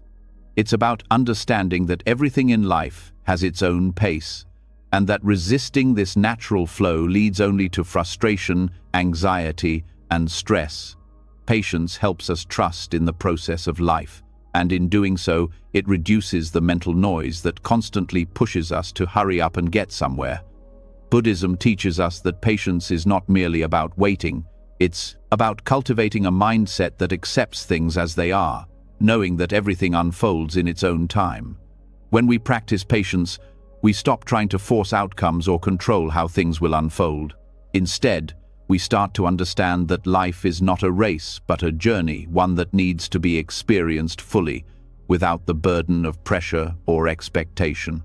At the heart of patience is non-attachment. When we are attached to specific outcomes, we create stress and anxiety because we want things to happen now. But patience teaches us to release this attachment and trust that things will unfold as they should, even if we don't see the results immediately. Patience allows us to focus on the process rather than the destination, letting go of the pressure to control every step along the way. By doing so, we reduce the inner struggle that often comes with needing things to happen on our timeline. In Buddhism, one of the most powerful teachings is the idea that impatience creates suffering. When we are impatient, we are fighting against the natural flow of life. We push ourselves, we rush, and we force things to happen, all in an attempt to control the outcome. But this constant striving creates stress and tension in our bodies and minds. The more we fight against the flow, the more resistance we create, and the more suffering we experience. Patience, on the other hand, allows us to surrender to life's rhythm, to accept that not everything happens according to our plans or expectations. It helps us move through challenges with ease, knowing that things are unfolding in their own time. In daily life, practicing patience involves learning how to deal with delays, frustrations, and obstacles with grace and acceptance. It means being able to sit with discomfort without the need to immediately fix it or push through it. This can apply to small, everyday situations, waiting in line, dealing with traffic, or even waiting for a text response. These seemingly trivial moments are opportunities to cultivate patience.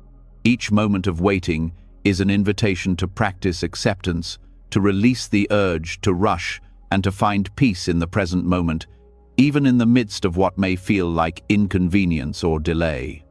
When we cultivate patience, we also begin to shift our relationship with stress.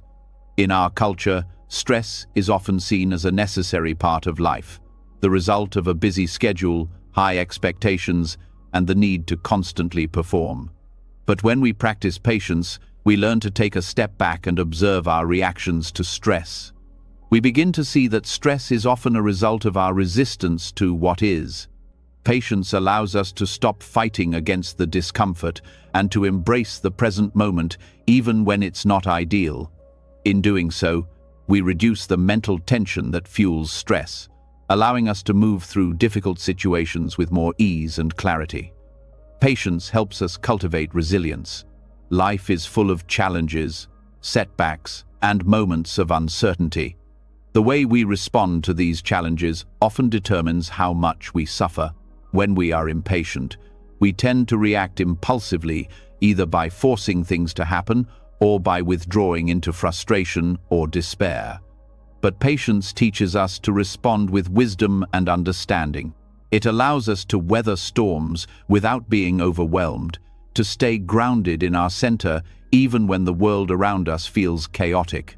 By practicing patience, we learn to resist the urge to react impulsively, instead choosing to respond with calm and thoughtfulness. Another important aspect of patience is its relationship to self-compassion. When we are impatient with ourselves, we create unnecessary pressure, We demand perfection, we rush through tasks, and we berate ourselves when things don't go as planned. But when we practice patience, we learn to treat ourselves with kindness and understanding.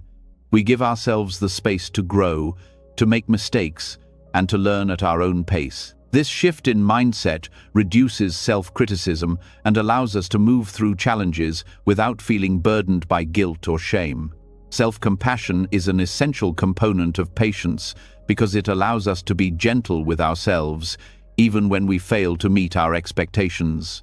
In Buddhist practice, meditation is a tool that helps cultivate patience. When we sit in stillness, we practice the art of being present with our thoughts and emotions, without the need to change or control them. Meditation teaches us that our thoughts are impermanent. They come and go on their own, without our interference. The more we resist our thoughts or push them away, the stronger they become. But through the practice of meditation, we learn to observe them without attachment or judgment. This observation, this patience with our own mental processes, gradually transforms how we interact with the world around us. Patience also plays a crucial role in personal growth. We live in a world that encourages us to constantly improve and to be better versions of ourselves. But the journey of self-development is not a race. True growth comes not from pushing ourselves to meet external standards, but from understanding and accepting our natural rhythms and limitations. Patience helps us honor where we are on our journey without rushing toward an idealized version of ourselves. It allows us to embrace imperfection and to grow at our own pace, without feeling the pressure to be someone else or to meet someone else's expectations. At a deeper level, patience helps us cultivate a sense of trust in life itself. Life unfolds according to its own rhythms, and often our attempts to control the timing of events only cause unnecessary stress. But when we practice patience, we trust that everything is unfolding as it should, even when it doesn't align with our expectations. Trusting in the timing of life, rather than forcing things to happen when we want them to, allows us to move through life with greater ease and less resistance. It invites a sense of peace, because we no longer feel the need to control every moment or outcome. When we stop rushing and forcing, we begin to experience joy in the process. It's easy to become so focused on the end result that we miss the beauty of the journey itself. Patience allows us to slow down and appreciate each step, each moment, for what it is. This shift in perspective brings greater satisfaction because it encourages us to enjoy life, not just to achieve goals. Patience helps us appreciate the simple pleasures that come with being present in the moment, whether it's enjoying a quiet cup of tea, taking a walk, or having an open conversation with a loved one. In the face of external pressure, practicing patience also helps us stay centered and calm. Life will always bring unexpected events, challenges, and transitions, but when we respond with patience, we protect ourselves from being swept away by the emotional waves of life. Instead of reacting in fear, anger, or frustration, we can pause, breathe, and respond with clarity. This doesn't mean we become passive. It means we develop the wisdom to know when to act and when to wait, trusting that both are necessary for growth and peace. When we cultivate patience, we also become more compassionate toward others. Impatience often leads to frustration, which can cause us to lash out or judge others. But when we practice patience, we become more understanding and tolerant, recognizing that everyone is moving at their own pace. This creates a more harmonious connection with others, as we are less focused on demanding things from them and more open to meeting them where they are. Ultimately, patience teaches us that peace comes from within. When we stop rushing through life and release the pressure to achieve, we find that true happiness is not something we have to chase. It's a state of being, a natural outcome of accepting life as it is. Patience allows us to live in alignment with our true selves, free from the need for external validation or approval. It is through patience that we transform stress into ease, anxiety into calm, and struggle into peace. By cultivating patience, we unlock the freedom to move through life with grace and wisdom, embracing each moment as it comes and trusting that it is enough. As you continue to embrace the power of patience, letting go of the constant need to control and force outcomes, a deeper understanding begins to emerge. Life is not a game of sheer effort and willpower. Instead, it is a delicate balance of intention, action, and letting go. The concept of karma, which teaches us that every action has a ripple effect, shines a light on how overexertion can often lead to unintended consequences. In Buddhism, karma is not just about actions, but also about intentions. Effort, when aligned with peaceful intentions, flows naturally toward positive results, but excessive effort or forceful actions often create unnecessary friction, causing outcomes that do not align with our true desires. The idea that too much effort can be counterproductive may seem surprising. After all, we are often told that the key to success is hard work. Yet, Buddhism reveals a deeper truth. Karma teaches us that when our actions are motivated by attachment, fear, or impatience, the energy behind our actions creates karmic ripples that can result in frustration, burnout, and outcomes that feel disconnected from what we truly want. In other words, the more we force or push for something, the more we risk creating karmic consequences that are not aligned with our inner desires or the greater flow of life.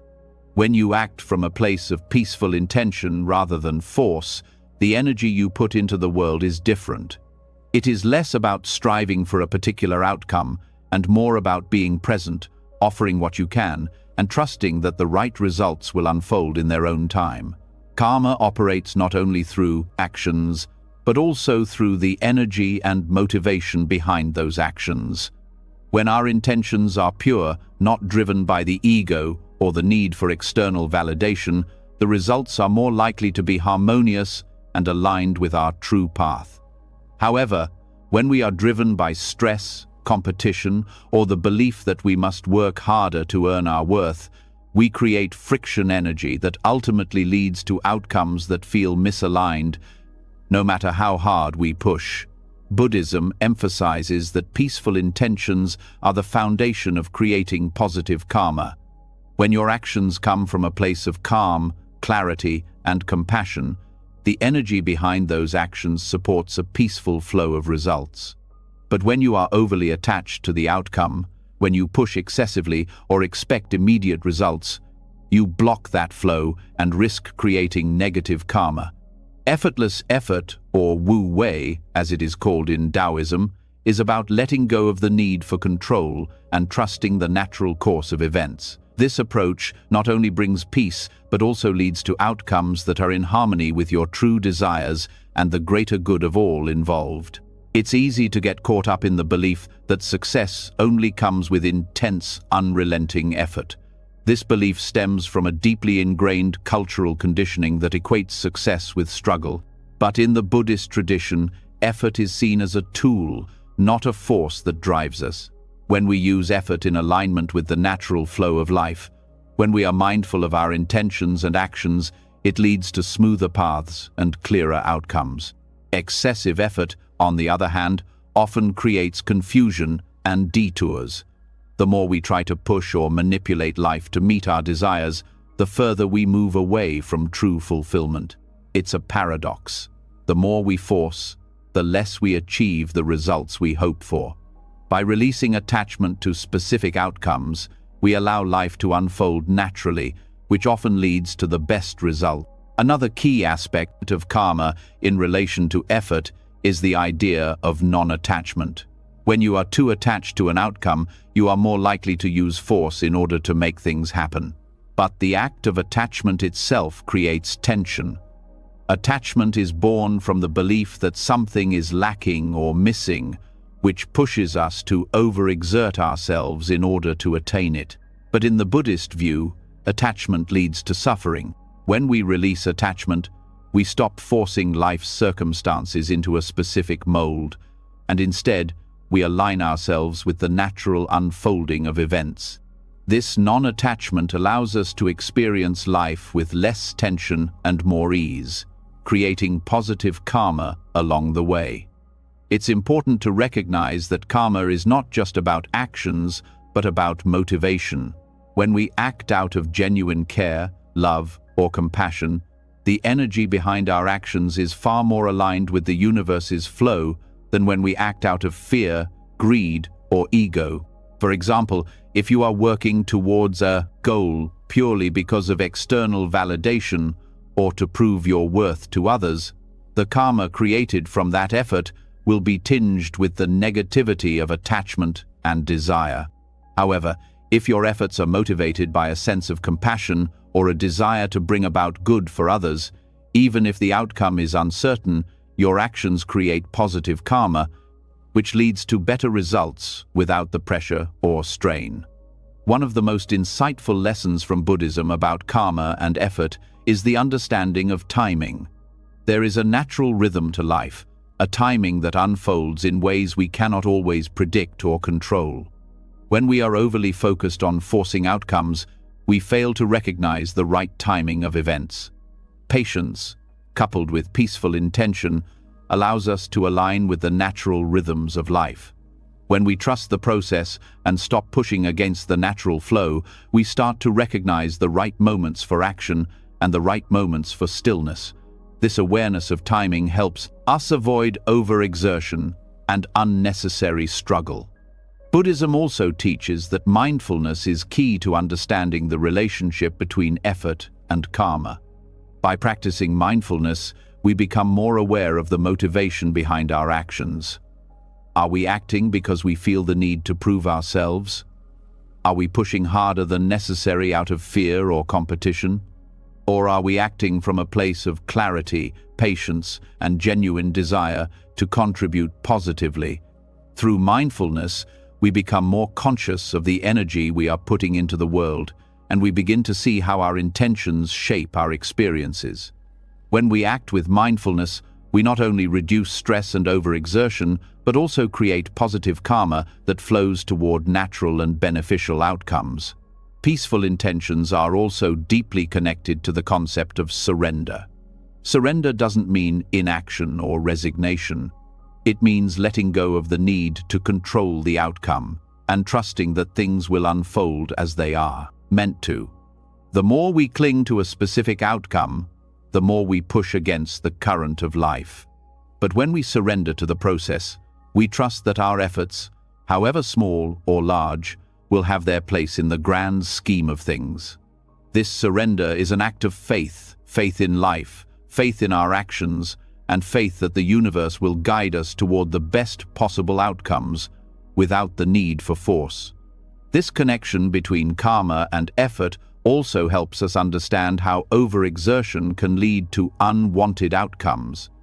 The idea that more effort equals better results is rooted in the belief that we can control everything. But this belief is a trap. The harder we try to push against life, the more resistance we create, and the more we block the natural flow of success. By overexerting ourselves, we may actually prevent the results we are seeking, as the energy we put out is met with resistance rather than alignment. In contrast, when we act with peaceful intention, we trust that our actions will bear fruit at the right time and in the right way, without the need for excessive force. Ultimately, the relationship between karma and effort reveals a deeper understanding of how to live in harmony with life. The key is to release the attachment to results and stop forcing outcomes. Effort is not about working harder or longer.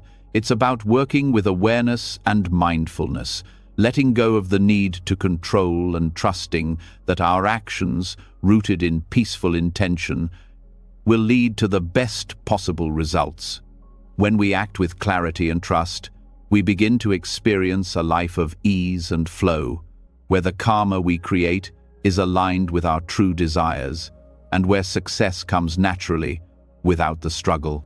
This approach doesn't just create good karma, it allows us to live a life of freedom, peace, and fulfillment, rooted in the understanding that effort, when balanced with mindfulness and trust, is the key to unlocking our natural potential. As you begin to recognize how overexertion can hinder your path to success, you're presented with a powerful truth: life has its own timing and rhythm. The more you push against it, the more you create tension and resistance. However, when you let go of the need to force and control, something incredible happens: trust. Trust is the quiet force that allows everything to fall into place with ease. Trust in life's unfolding is a practice rooted in Buddhist wisdom, and it holds the key to unlocking miracles without the weight of constant struggle. In Buddhism, trust is not about blind faith. It is a deep knowing that life, with all its unpredictable twists and turns, is inherently moving toward harmony. This type of trust is about surrendering control and allowing the natural flow of the universe to work through you.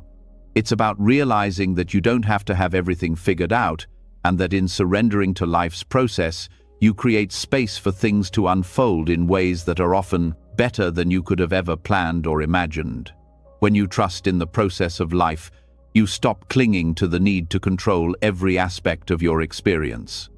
Instead, you step back, become present, and allow life to take its course. It's about trusting that everything happening is part of a greater design, even if you can't see the full picture at the moment. The more you trust, the less you interfere with life's natural flow, and the more you allow synchronicity to guide you. The key is to remember that life is always unfolding, even in the moments when things don't seem to be going the way you want them to. At its core, the power of trust is the ability to step into the unknown without fear.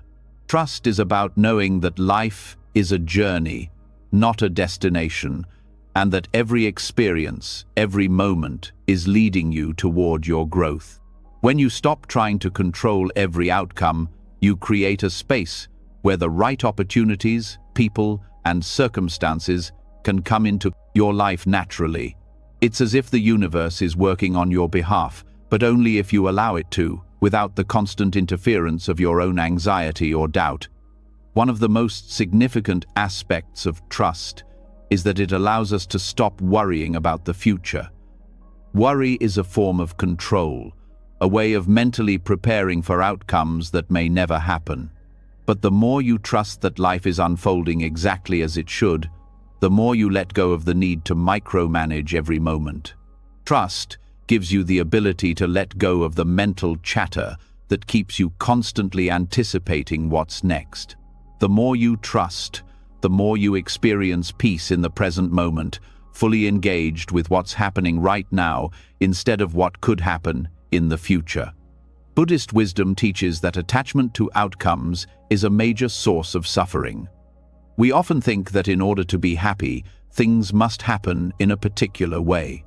We expect things to unfold in a manner that aligns with our desires. But when reality doesn't meet our expectations, we experience frustration.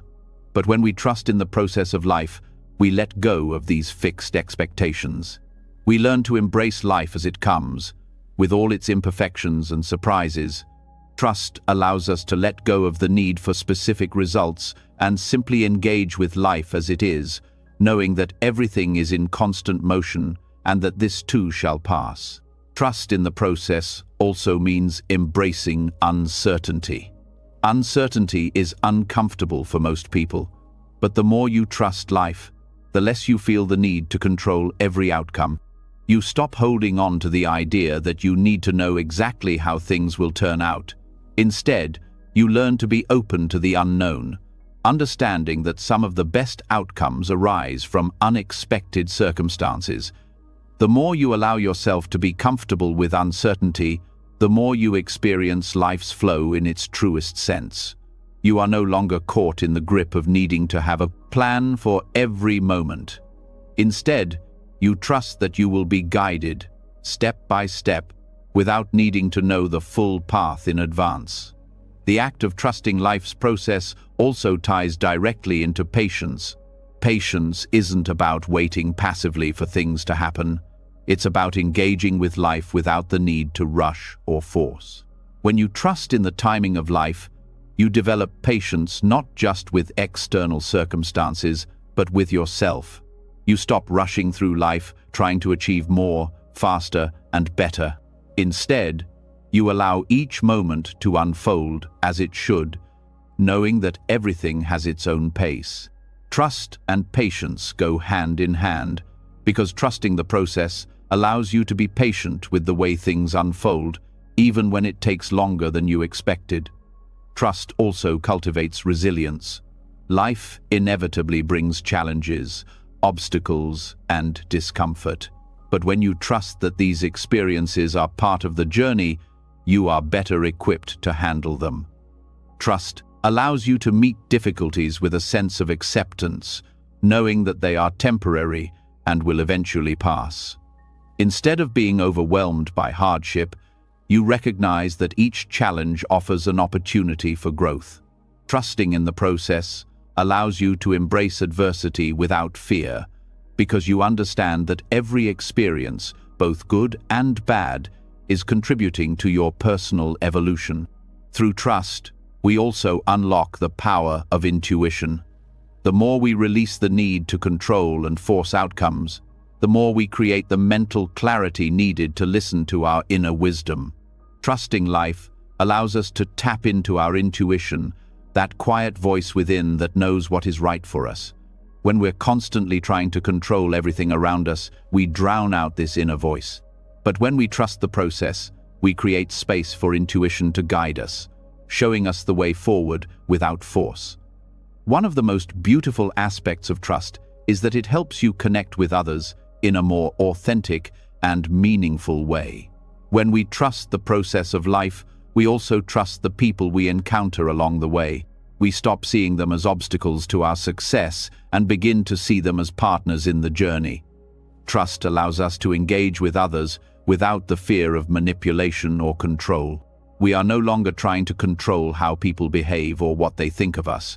Instead, we allow our relationships to unfold naturally, guided by mutual respect and understanding. In the Buddhist tradition, trust in the process of life is deeply connected to non-attachment to self.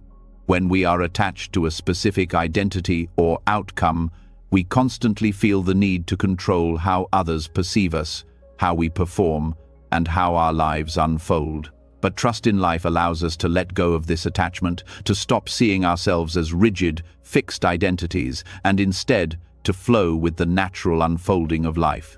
We understand that we are not defined by our past, our achievements, or our roles, and that we are free to evolve as life presents new challenges and opportunities. Trust also enhances our ability to forgive both others and ourselves. When we trust the process, we let go of the need for everything to be fair or right. We begin to understand that life unfolds in ways that we cannot always control, and that holding on to grudges or resentment only creates suffering. Trust allows us to forgive, not because we condone the actions of others, but because we trust that life's journey has its own lessons for everyone involved.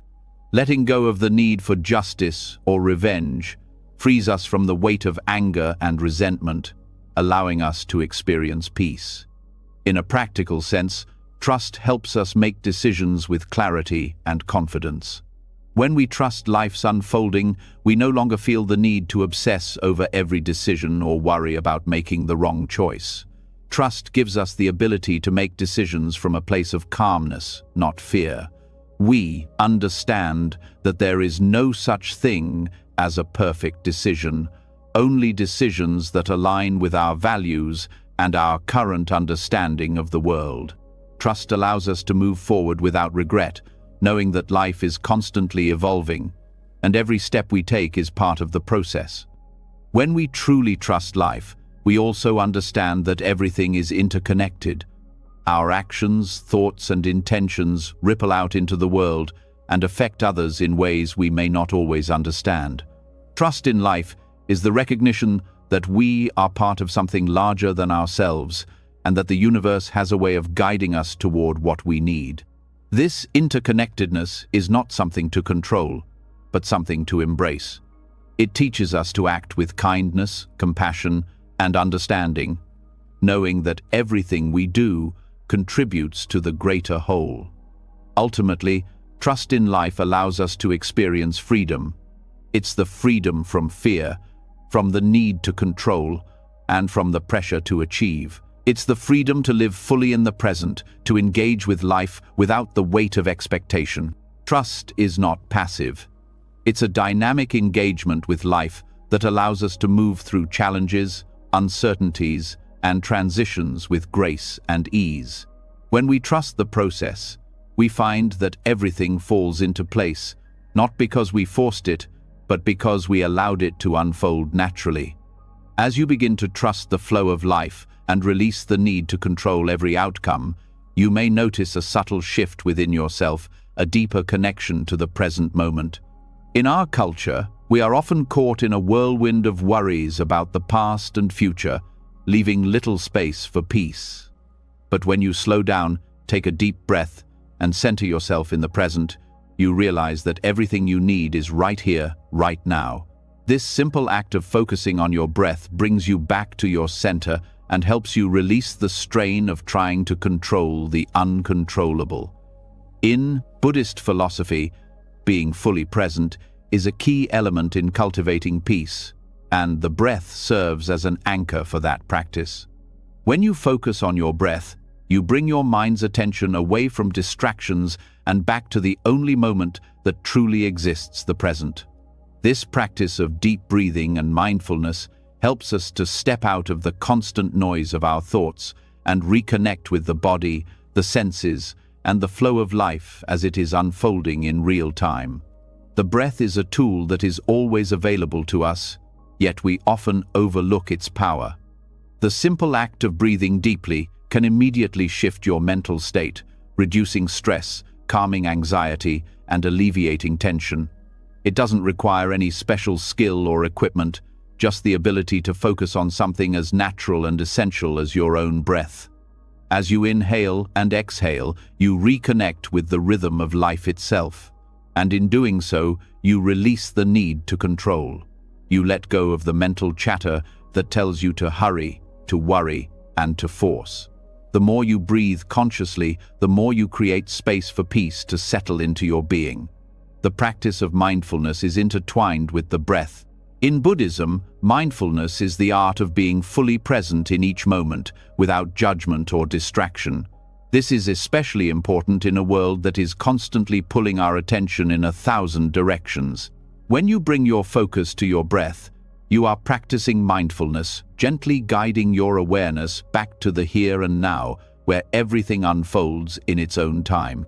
By focusing on the breath, you step out of the past or future and into the only time that is real. In doing so, you naturally relieve strain and stress. The breath is not just a physical act, it also has a profound impact on our nervous system and emotional state. When we are stressed or anxious, our breathing becomes shallow, which creates a cycle of tension in both the body and mind.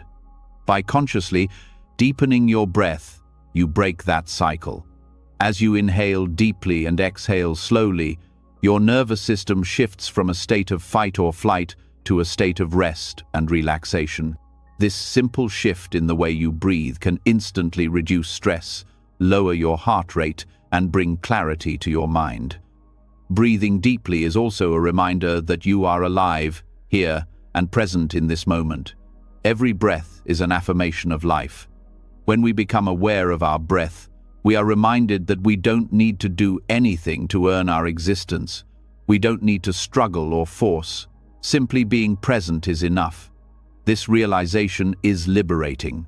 It allows us to let go of the constant striving for something more and to appreciate the inherent peace that exists in just being. Through the breath, we reconnect with the simplicity of life. And in that simplicity, we find freedom from the pressure to control. The breath also has the ability to bring us into a state of balance. When we are caught in our thoughts, especially during times of stress, we tend to lose touch with the present moment. Our bodies and minds become disconnected, and we start to feel overwhelmed. But by focusing on the breath, we restore balance between mind and body. The rhythmic rise and fall of each breath is a natural process that helps center us, bringing clarity and calmness. The more we practice this, the more we become aware of how closely our thoughts and emotions are tied to our physical state.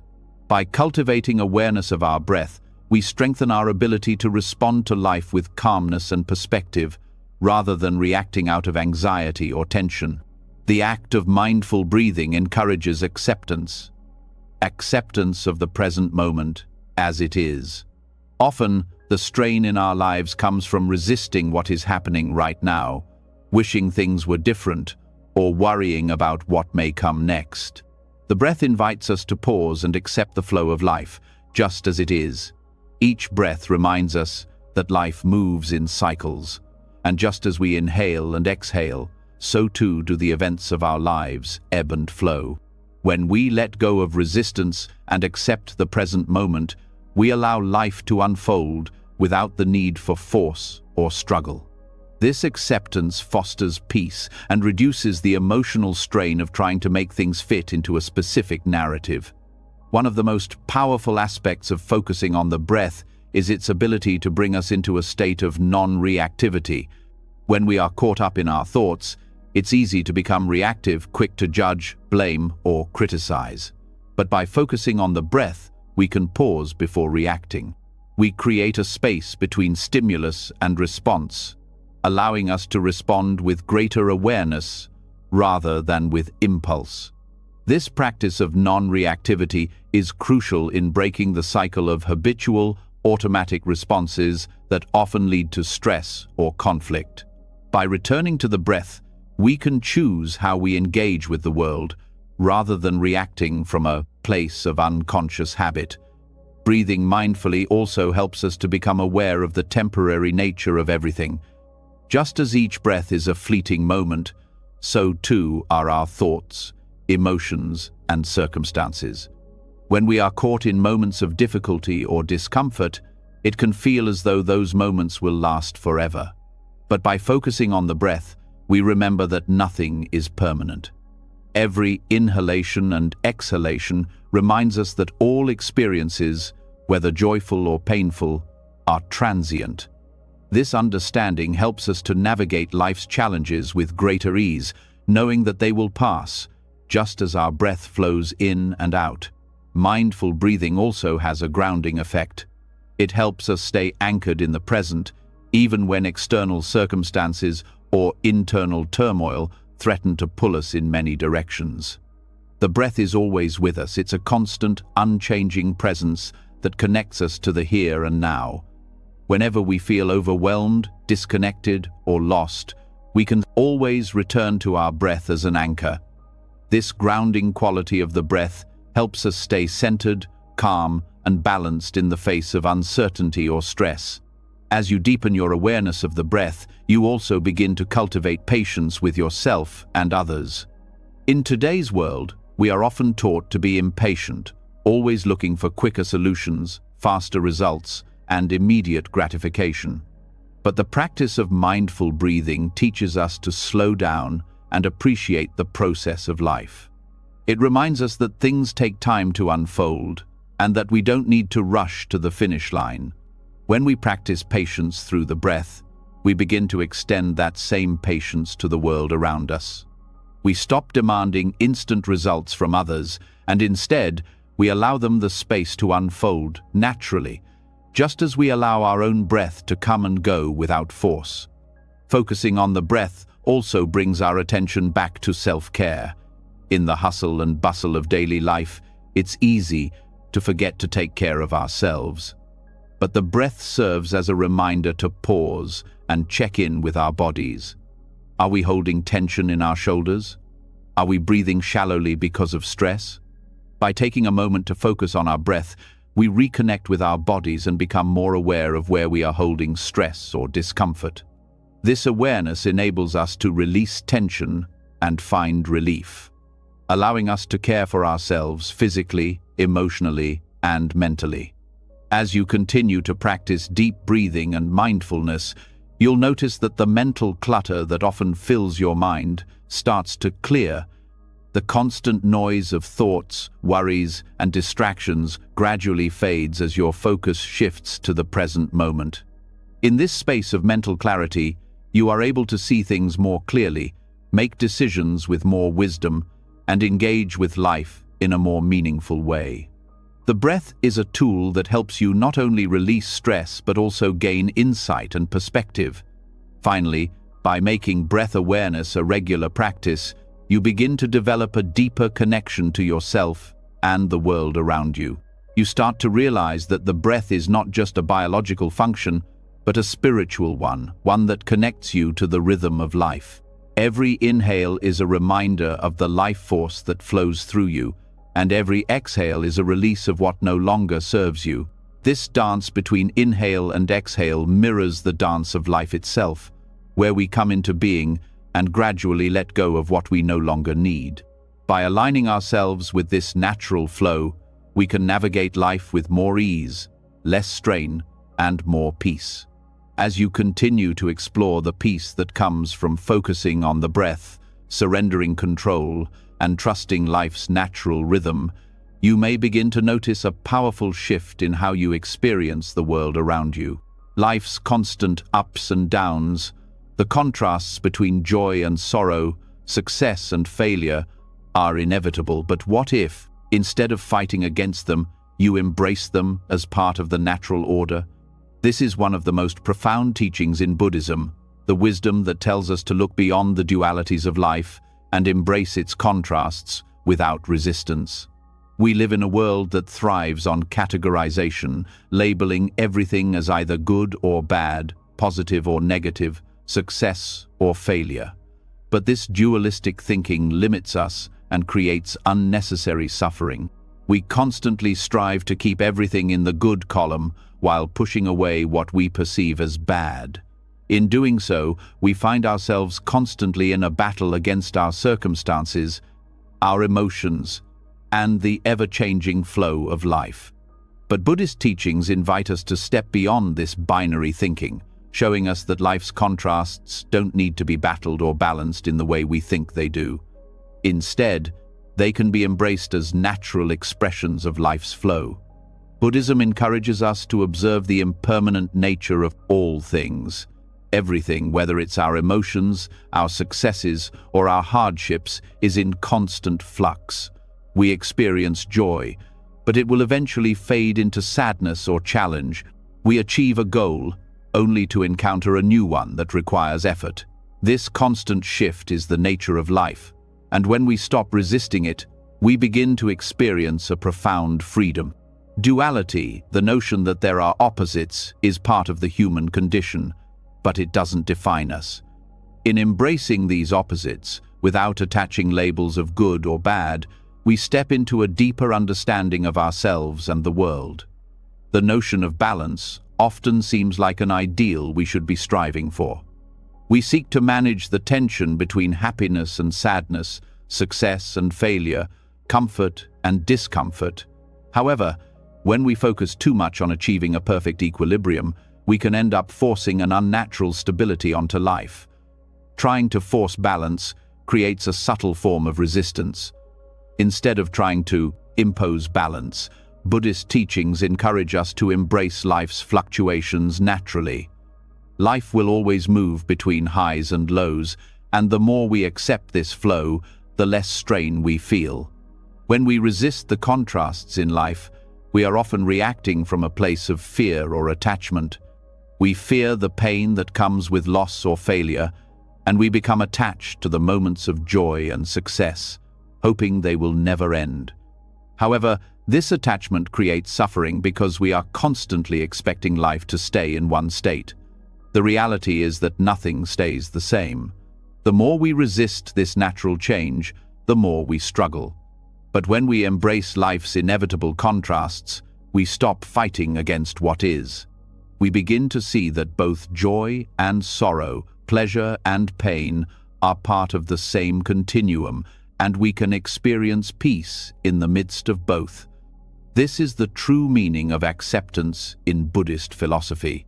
Acceptance doesn't mean passively letting things happen to us, but rather acknowledging the reality of the moment without resistance. When we accept that life is full of both high and low points, we free ourselves from the desire to control or avoid certain experiences. Instead of pushing away discomfort or clinging to happiness, we allow them to coexist. Both are fleeting, and both are necessary for our growth. Embracing this truth allows us to move through life with more ease, because we are no longer in a constant struggle to keep things in one state. The practice of mindfulness supports this acceptance. Mindfulness invites us to experience each moment fully, without judgment. We observe life as it is, rather than trying to categorize it into good or bad. This practice helps us detach from our habitual reactions, like the tendency to avoid discomfort or chase after pleasure. Instead, mindfulness teaches us to be present with what is happening right now, accepting both the pleasant and the unpleasant aspects of our experience. When we do this, we see that both sides of the coin are just that, two sides of the same experience. Neither is more real or important than the other. They simply arise and pass away, and by observing them with mindfulness, we free ourselves from the weight of judgment and resistance. One of the key concepts in Buddhist thought is emptiness, which teaches us that nothing is inherently one way or another. Everything is in a constant state of change and is interdependent with other things. In this way, life's contrasts such as good and bad, joy and pain are not opposites at all, but simply different expressions of the same process. Emptiness teaches us that all things arise, exist for a time, and eventually fade away. This insight allows us to let go of the need to label life's experiences, realizing that they are all part of the same fluid process. Instead of trying to separate our experiences into neat categories, we allow them to simply be. This also ties into the Buddhist practice of non-attachment. When we are attached to the idea that certain experiences are good and others are bad, we create unnecessary tension. We struggle against what we don't want while desperately clinging to what we do. But when we let go of our attachments to outcomes, we stop resisting life's natural ebb and flow. We stop forcing balance between opposing forces and instead allow them to exist together. The more we practice non-attachment, the more we can experience life's contrasts without judgment or resistance. Compassion is another essential part of embracing duality. When we encounter others' pain or suffering, it's easy to feel the need to fix or change it because we don't want them to experience discomfort. But Buddhism teaches us that we cannot protect ourselves or others from life's contrasts. Everyone, including ourselves, must experience the full range of emotions and experiences. What we can offer is our presence and compassion, acknowledging the ups and downs of life without trying to interfere or make them go away. Compassion means sitting with others in their pain and joy, knowing that both are necessary for their journey. By embracing both aspects of life, we learn to live with greater acceptance and understanding, without the need to manipulate or control what is happening. As you continue to explore the nature of duality, you begin to notice that freedom comes not from achieving a perfect balance between opposites, but from understanding that both extremes are part of the same experience. The more you accept life's natural rhythm, the less you feel the need to push against its fluctuations. Instead of seeking to avoid discomfort or cling to comfort, you move through life with an openness to all experiences, knowing that each one has something valuable to teach. This is true freedom, the freedom to experience life fully, without the need to force balance or control outcomes. One of the most profound teachings in Buddhism is the idea that everything is interconnected. Life's contrasts, while they may appear to be opposites, are interdependent. Without darkness, there can be no light. Without pain, there can be no joy. This interconnection is what allows us to embrace life's contrasts without struggling. We understand that all experiences are part of a larger whole, and that we are constantly moving between these different states as we evolve. Each moment, whether high or low, is part of the flow of life, and by accepting this, we are free from the need to categorize, label, or judge. In embracing life's dualities, we also cultivate a deeper sense of wisdom. Wisdom is the ability to see things as they truly are, without the distortion of judgment or attachment. It is the ability to understand that life's contrasts are not separate or opposing forces, but part of the same unfolding process. Wisdom allows us to navigate life's challenges with grace, knowing that both joy and sorrow are transient, and that each has its own value. By seeing life through this lens, we stop seeing dualities as threats or burdens and begin to see them as essential aspects of our human experience. As we let go of the need to force balance and allow life's contrasts to simply be, we find that peace arises naturally. Peace doesn't come from avoiding the ups and downs of life, but from accepting them as part of the natural order.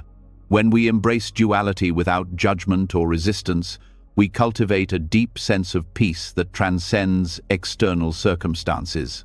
We stop trying to control life's flow and instead allow ourselves to move with it, trusting that everything is unfolding exactly as it should. This is the essence of the Buddhist path: to embrace life fully in all its highs and lows, its joy and pain, its successes and failures without resistance. By stepping beyond duality, we learn to live in harmony with the world around us, not fighting against it, but flowing with it. Through this acceptance, we free ourselves from the struggle and find a peace that transcends the dualities of life.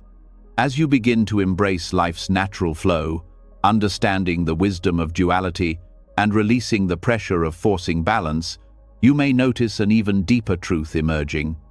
A truth that shows up in every part of your life, in every relationship, and in every goal you set for yourself. It's the subtle yet powerful grip that expectations have on your mind. Expectations are woven into nearly every desire. We have the need for outcomes to match our hopes, dreams, and plans. But what if these very expectations, this constant striving for something specific, is the root cause of much of our suffering? Buddhism teaches us that expectations, when unchecked, set us up for disappointment.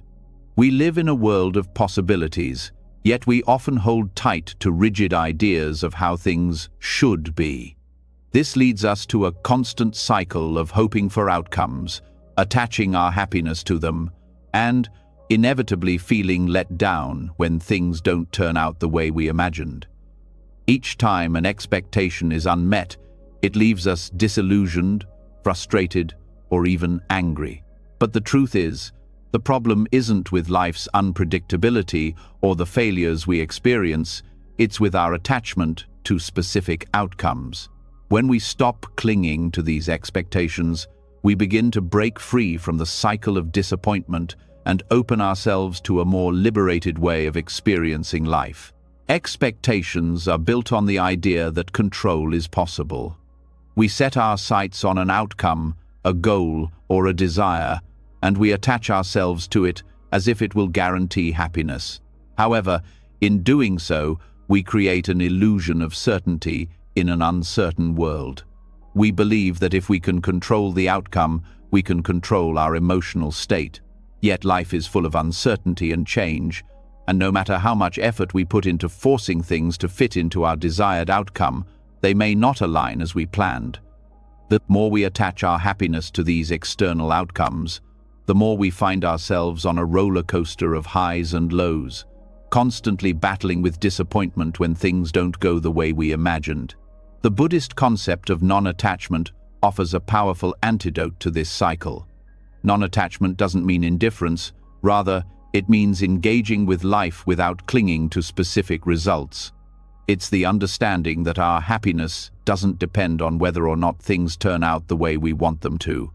By letting go of the need for specific outcomes, we free ourselves from the constant cycle of disappointment. This doesn't mean we stop setting goals or making efforts. It means we release our attachment to the result, allowing ourselves to experience peace regardless of the outcome. The attachment to expectations often causes suffering because it places our emotional well-being in the hands of external factors. When we tie our happiness to specific events, people, or achievements, we set ourselves up for disappointment when those things don't meet our expectations. This is not to say that we shouldn't aim for meaningful goals or aspirations, but rather that we should approach them with a sense of openness and flexibility. We must learn to embrace life as it unfolds, without rigidly adhering to how we think things should be.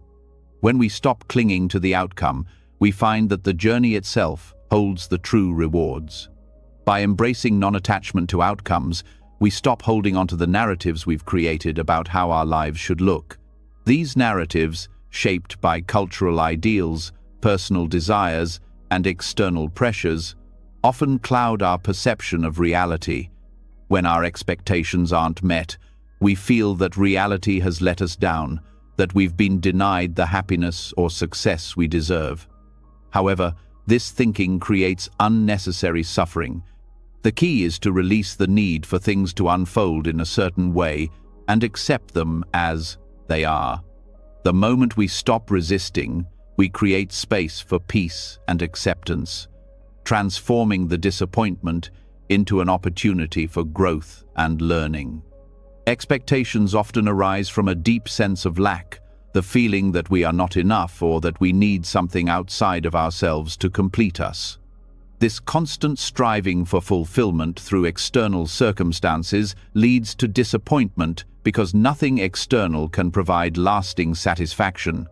Buddhism teaches us that true happiness comes from within, and by letting go of the attachment to external outcomes, we reconnect with our inner peace. We stop looking for validation from the world around us and begin to find it in our own being.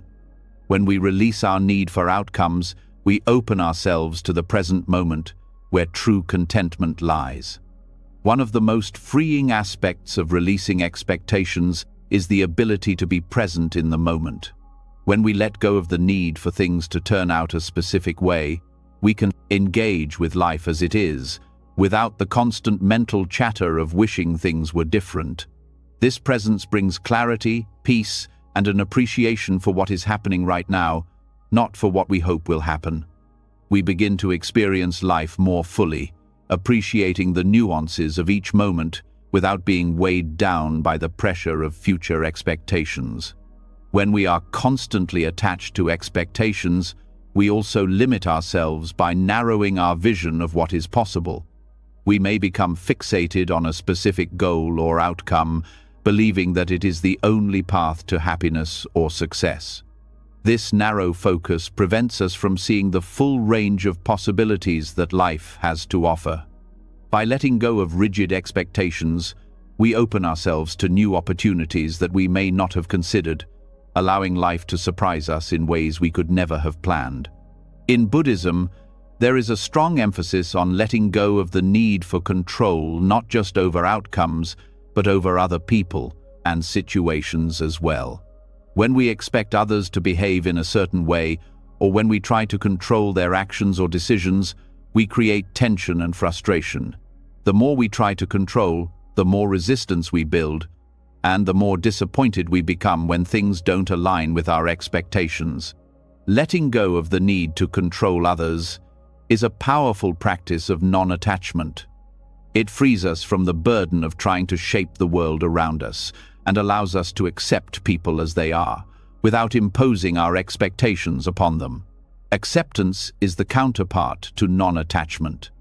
Acceptance does not mean resignation. It means acknowledging reality as it is, without trying to change or manipulate it. When we accept that life is unpredictable and that things don't always go according to plan, we stop fighting against what is. This acceptance reduces stress and disappointment because we no longer measure our happiness by external circumstances. Instead, we allow ourselves to flow with life, trusting that each moment is an opportunity for growth, even if it doesn't match our expectations. The key to breaking free from the cycle of disappointment is awareness.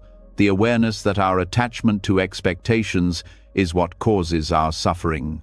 The more we are aware of the expectations we place on ourselves, others, and life itself, the more we can choose to let them go. Awareness allows us to recognize when we are attaching our happiness to an outcome, and it gives us the freedom to choose a different path. Instead of clinging to what we think should happen, we can engage with life fully, trusting that whatever unfolds is exactly what we need. Buddhism teaches that when we release our attachment to specific outcomes, we align ourselves with the natural flow of life. Karma plays a crucial role in this process. By acting with pure intentions without expectation, we allow positive karma to unfold naturally. When we act from a place of non-attachment, we allow our actions to be guided by wisdom, compassion, and clarity, rather than by the need for a particular result. This creates a space for life to respond with grace, offering us the best possible outcomes without the strain of effort and control. It's also important to recognize that disappointment itself is not inherently negative. Disappointment arises when our expectations are unmet, but it's through this very disappointment that we learn, grow, and evolve. When we release the need for outcomes, we stop seeing disappointment as something to avoid or resist. Instead, we begin to see it as an opportunity for reflection and learning. Disappointment becomes a teacher, showing us where our attachment lies and guiding us toward greater acceptance and peace. Breaking free from the cycle of disappointment doesn't mean abandoning your dreams or goals. It means approaching them with openness and flexibility. When we stop tying our happiness to a specific result, we open ourselves to the possibility that something even better might unfold. Non-attachment frees us from the anxiety of needing things to go a certain way and allows us to embrace life's surprises, knowing that whatever happens, we can handle it with grace and equanimity. Ultimately, the more we practice non-attachment, the more we experience freedom.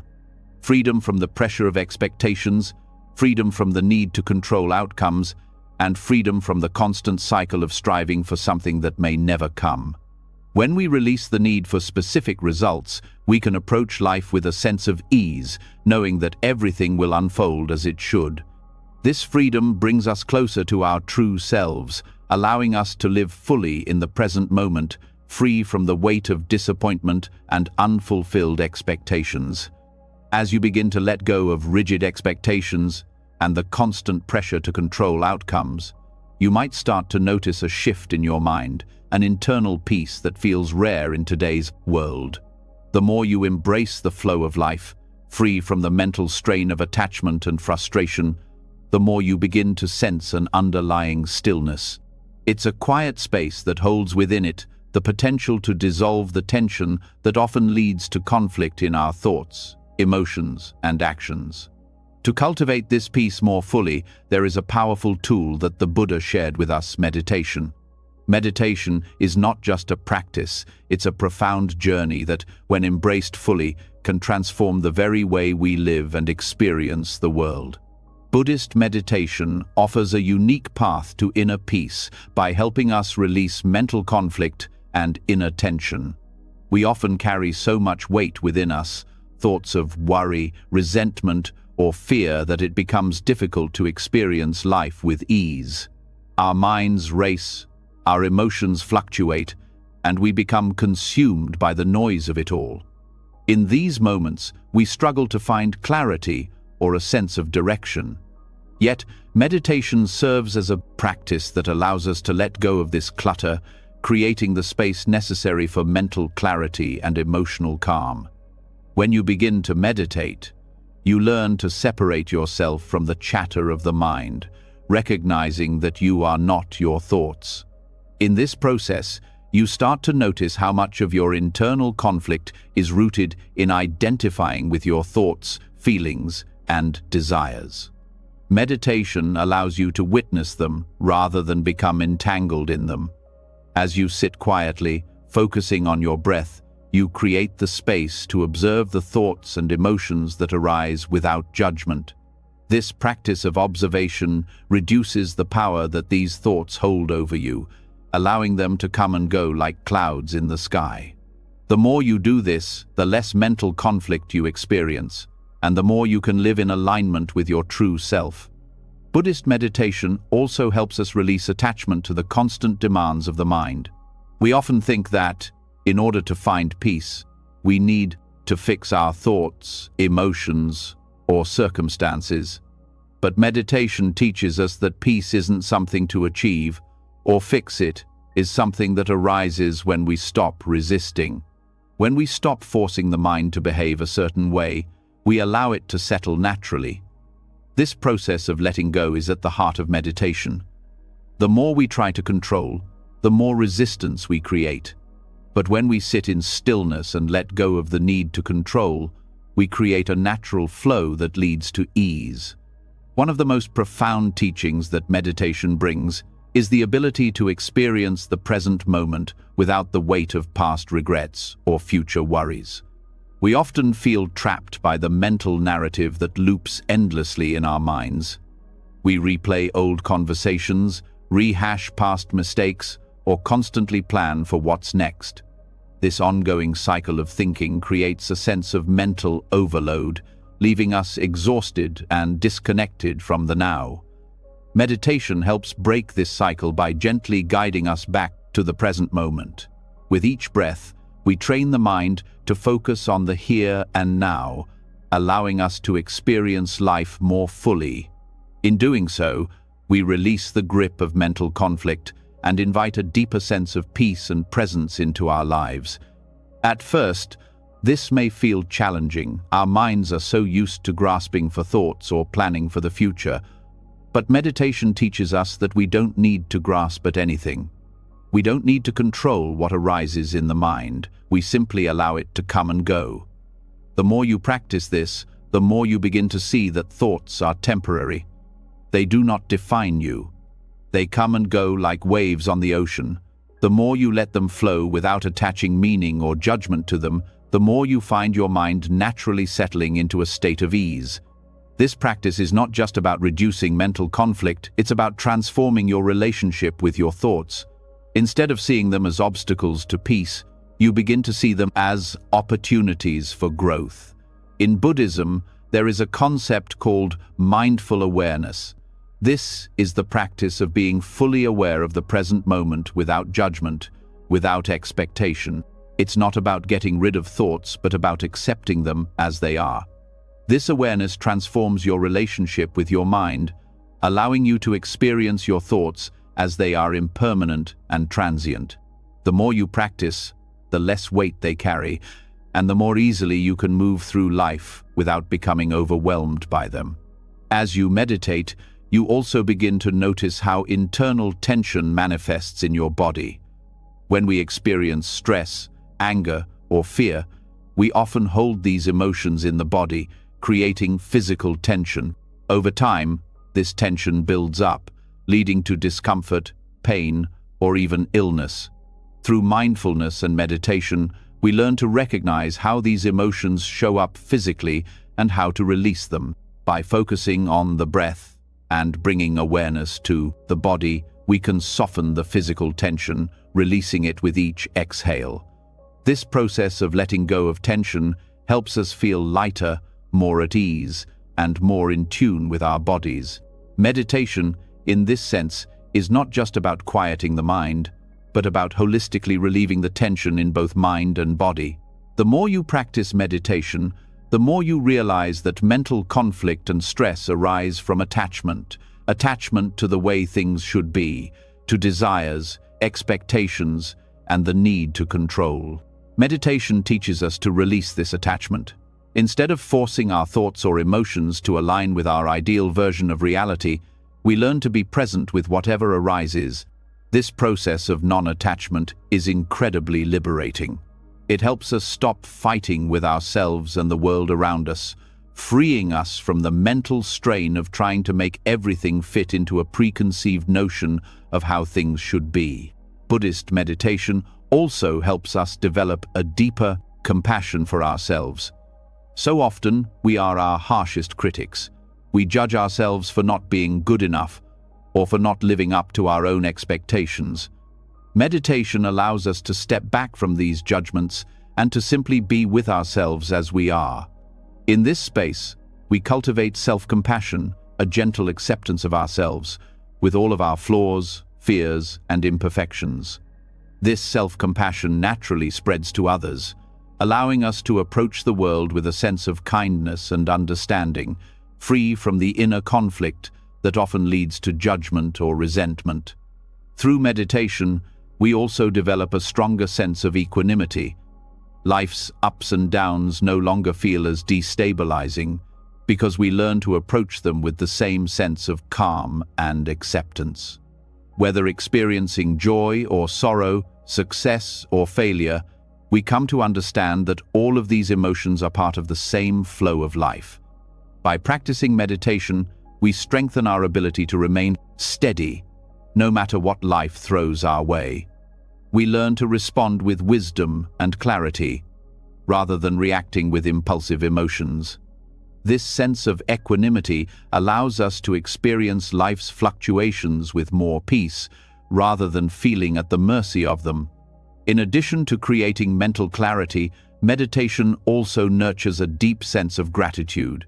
The more we become aware of the present moment, the more we begin to appreciate the simplicity and beauty that exists all around us.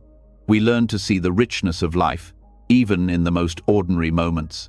Gratitude becomes a natural byproduct of mindfulness, and this gratitude nurtures a sense of contentment and joy that comes not from external achievements, but from simply being alive and present in the moment. As meditation deepens, we also begin to experience a greater connection to others. The more we cultivate peace within ourselves, the more that peace radiates outward. We stop seeing others as obstacles, competitors, or sources of frustration. Instead, we see them as fellow beings on a shared journey. This shift in perspective fosters greater compassion, patience, and understanding. We begin to approach our relationships with more openness, kindness, and authenticity, allowing us to build deeper, more meaningful connections. Ultimately, the practice of meditation teaches us to live with ease. We stop resisting the flow of life, stop fighting against ourselves and others, and stop struggling to make things fit our expectations. Instead, we learn to embrace life as it is, with all its uncertainties and challenges. Meditation is the tool that helps us align with the natural rhythm of life, cultivating a sense of calm, clarity, and peace within. The more we practice, the more we let go of inner conflict and mental tension, allowing us to experience the full depth of life's beauty and simplicity. With meditation, we learn to live not only with more ease but with more grace, navigating life's challenges with a heart open to whatever arises. As you begin to explore the transformative power of meditation, releasing inner conflict and embracing the natural flow of life, you may begin to notice something profound: silence. In our daily lives, we are constantly bombarded by noise, both external and internal. We live in a world that values constant action, constant communication, and constant doing. Yet, as you deepen your practice and experience the peace that comes with letting go of mental tension, you might realize that it's in silence, both external and internal, that true clarity and insight arise. Silence has a hidden power, one that can transform the way we live, think, and engage with the world around us. The world outside is noisy, people are talking, devices are buzzing, and distractions are everywhere. But the noise inside us is often louder. Our minds race with thoughts, worries, desires, and judgments, constantly pulling us away from the present moment. In the midst of all this chaos, it's easy to lose touch with the clarity and wisdom that reside within us. But silence, when cultivated both in our surroundings and in our minds, creates the space needed for those deeper truths to emerge. Buddhism teaches us that silence isn't simply the absence of sound. It's the presence of something far more powerful: stillness. Stillness is not passive. It is an active engagement with the present moment, a space where we can listen deeply to ourselves, to others, and to the world around us. In the stillness, we find the clarity we need to make decisions, to navigate challenges, and to connect with our inner wisdom. In the quiet moments, free from the constant buzz of thoughts and distractions, we experience life as it truly is, without the filter of judgments or expectations.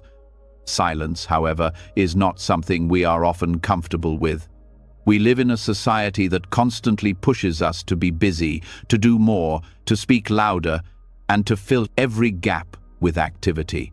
Silence feels uncomfortable, almost unnatural, because we have been conditioned to believe that doing is the path to success, to meaning, and to fulfillment. But in the practice of silence, we begin to see that the opposite is true. It is in the absence of noise that we find the room to hear the wisdom of our own hearts and minds. Silence creates space for us to stop doing and simply be. In this being, we begin to connect more deeply with our inner selves, with others, and with the flow of life itself. The power of silence is deeply connected to the concept of non-attachment. Just as we let go of the need to control outcomes and release expectations, we also learn to release our attachment to the constant noise of the world. We stop clinging to the idea that we must always be doing something or talking about something in order to be valuable. Silence teaches us that we don't have to prove our worth through activity or words. Our value lies in simply being present with ourselves and the world, without the need for constant stimulation. In silence, we allow our natural flow of thoughts, emotions, and experiences to arise, without forcing them to conform to external expectations. It's through this practice of silence that we can start to experience the true power of mindfulness.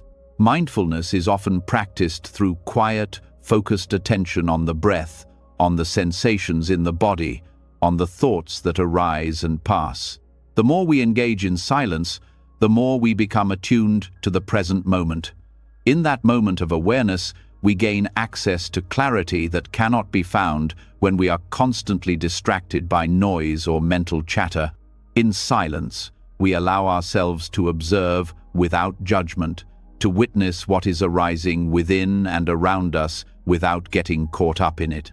This type of mindfulness brings about a deeper understanding of our true nature, free from the distortions of external noise or internal distractions. In addition to mental clarity, silence fosters inner peace. When we create space for silence in our lives, we begin to experience a sense of calm that is not dependent on external circumstances.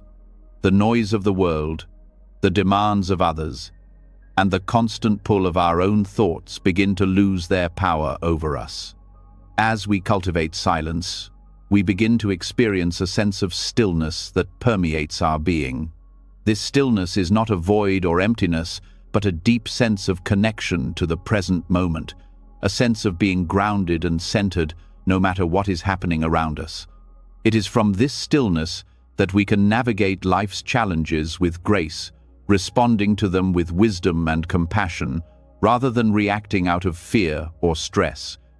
Silence also brings about a deep connection to the natural flow of life. We often become disconnected from life's natural rhythms because we are constantly caught in the noise of our own minds and the external world. But when we practice silence, we begin to attune ourselves to the ebb and flow of life as it naturally unfolds. This connection to the flow of life brings us greater acceptance of life's fluctuations, joy and sorrow, success and failure, pleasure and pain, understanding that all are temporary and part of the same cycle. In silence, we learn to flow with life's rhythms rather than forcing them to align with our desires or expectations. This acceptance of life as it is, without resistance, brings us greater peace and ease. Silence also provides the mental space needed for reflection. In the quiet moments, free from distractions, we can look inward and reflect on our thoughts, actions, and experiences.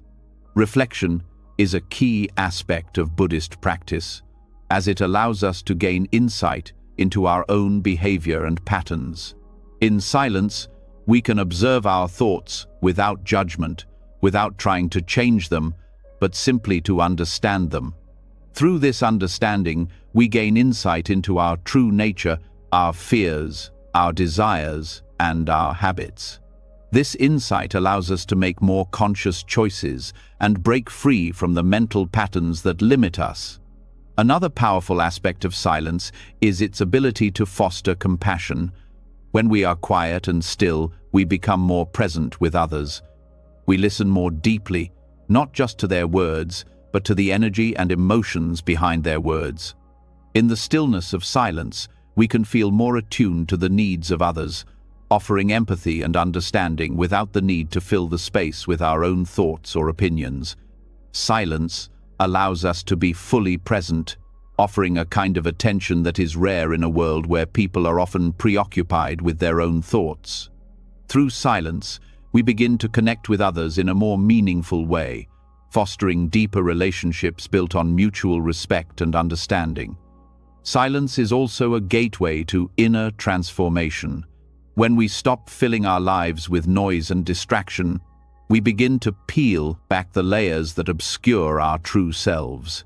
In the stillness, we begin to confront the parts of ourselves that we have long ignored or suppressed. The mind can be filled with fears, regrets, and desires that prevent us from fully embracing who we are. But in silence, we are no longer able to distract ourselves from these inner struggles. Instead, we face them directly, with compassion and understanding. This confrontation with our inner world, though challenging, is a vital step toward healing and transformation. The more we sit with ourselves in silence, the more we uncover the wisdom, strength, and peace that resides within us. The power of silence also helps us to release emotional baggage. We often carry emotional wounds from the past, holding on to pain, resentment, or anger. These emotions create inner conflict, preventing us from experiencing peace. But when we sit in silence, we create space to process and release these emotions. Silence allows us to feel our emotions fully without being overwhelmed by them. Through mindfulness in silence, we can acknowledge these emotions without judgment, allowing them to arise and pass without clinging to them. This release of emotional tension allows us to move forward with a lighter heart, free from the weight of unresolved feelings. Lastly, the practice of silence nurtures our ability to embrace the unknown. The mind often seeks certainty, wanting to know exactly what will happen next, wanting to control life's unfolding. But in silence, we allow ourselves to sit with uncertainty. We let go of the need for constant answers, and instead, we embrace the mystery of life. This acceptance of the unknown frees us from anxiety and worry, allowing us to move forward with a sense of trust and openness. Silence teaches us that we don't need to know everything. We simply need to trust that life will reveal itself in due time, and we are fully capable of navigating whatever comes our way. In embracing silence, we open ourselves to greater wisdom, peace, and clarity. It is through the stillness that we can connect to our deepest truth, break free from the noise that holds us back, and experience life with more ease and understanding. By making space for silence in our lives, we cultivate a more mindful, compassionate, and centered way of being. In this silence, we find the key to living with true clarity and grace, free from the distractions that keep us from experiencing life fully. As you begin to embrace silence and the power of stillness, you may start to realize that true peace does not come from struggle or force. In our world, we are often taught that success and enlightenment require relentless effort, constant striving, constant doing. But Buddhism offers a radically different perspective. Peace is not achieved through struggle, but through acceptance and understanding. This approach reveals that the more we try to force our way to peace, the further we move from it. Instead, it is in letting go of the constant battle and surrendering to life as it is that we can truly find the path to enlightenment. Buddhism teaches that enlightenment is not a destination, but a state of being that arises naturally when we stop resisting life. It is not attained through forceful effort, but through the cultivation of mindfulness, compassion, and non-resistance. In a world that values achievement and effort above all else, it can be difficult to understand that true peace comes not from pushing forward, but from stepping back and allowing life to unfold as it is. By releasing the need to control, we create space for peace to enter our lives. The idea of a non-forceful path to enlightenment challenges much of what we have been conditioned to believe. We often think that in order to be successful, we must push ourselves beyond our limits, overcome obstacles through sheer willpower, and achieve constantly. But Buddhism reveals that true power lies not in control, but in the willingness to surrender to what is. Struggling against life's natural flow only creates more resistance and suffering. Instead, enlightenment is about accepting life's impermanence, embracing both joy and sorrow, success and failure as part of the same process. The more we resist, the more we struggle, and the more we distance ourselves from the peace that lies within. The Buddhist path encourages us to recognize that life is constantly changing and that we cannot force things to be a certain way. Acceptance of this truth is the key to releasing inner conflict and external struggle. When we resist the flow of life, we create tension both within ourselves and in our interactions with the world. But when we accept life as it is, without judgment or attachment, we begin to experience the deep peace that comes from understanding that all things are temporary and ever-changing. Rather than forcing outcomes, the Buddhist approach emphasizes the practice of mindful awareness. This is the art of being fully present with whatever arises, without judgment, without the need to change it. When we practice mindfulness, we stop struggling to control our thoughts, emotions, or external circumstances. Instead, we allow ourselves to observe life as it is, without resistance. This simple shift from force to acceptance helps us release the internal tension that often prevents us from seeing things clearly. By accepting whatever arises, we can respond with wisdom and compassion, rather than reacting out of fear, frustration, or attachment. Non-resistance is not about passivity. It is about active participation in life from a place of calm and clarity. It's about stepping into life without trying to force or control outcomes. Buddhism teaches that we are always in the midst of change, and that resisting change only leads to suffering. When we embrace life's changes, whether they bring pleasure or pain without trying to control them, we experience peace. Non-resistance allows us to flow with the changing currents of life, rather than fighting against them. The idea of a non-forceful path to enlightenment also invites us to question the way we relate to our own desires and goals.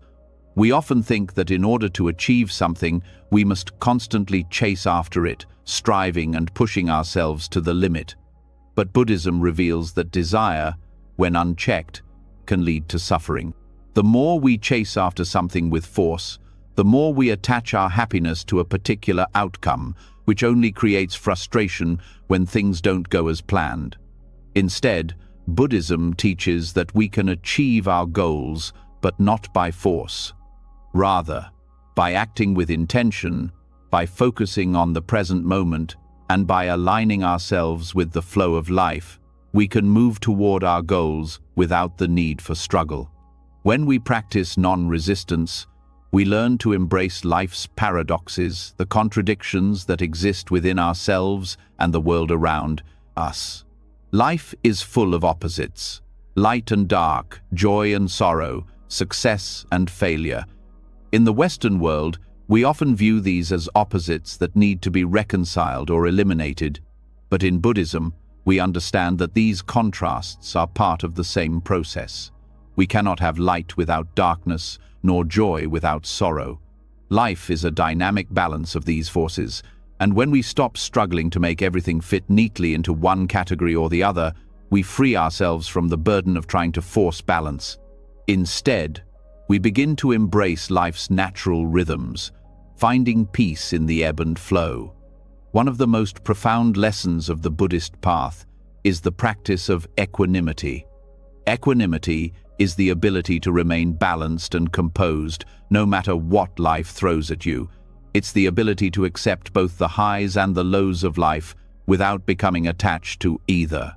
Equanimity doesn't mean detaching from life or emotions, it means experiencing them fully without getting swept away by them.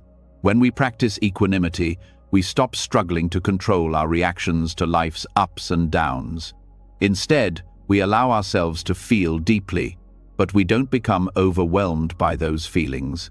We learn to respond with clarity and compassion, no matter the situation. Enlightenment, in the Buddhist view, is the ability to let go of attachment to both the highs and the lows of life. We often cling to moments of joy and success, hoping they will last forever. But when we are attached to the good, we also set ourselves up for disappointment when things change. Similarly, when we resist the painful moments, we create more suffering. Instead, Buddhism teaches that we can embrace all of life's experiences, both the highs and the lows, without attachment. We can experience joy without clinging to it, and pain without resisting it. In doing so, we find peace and liberation.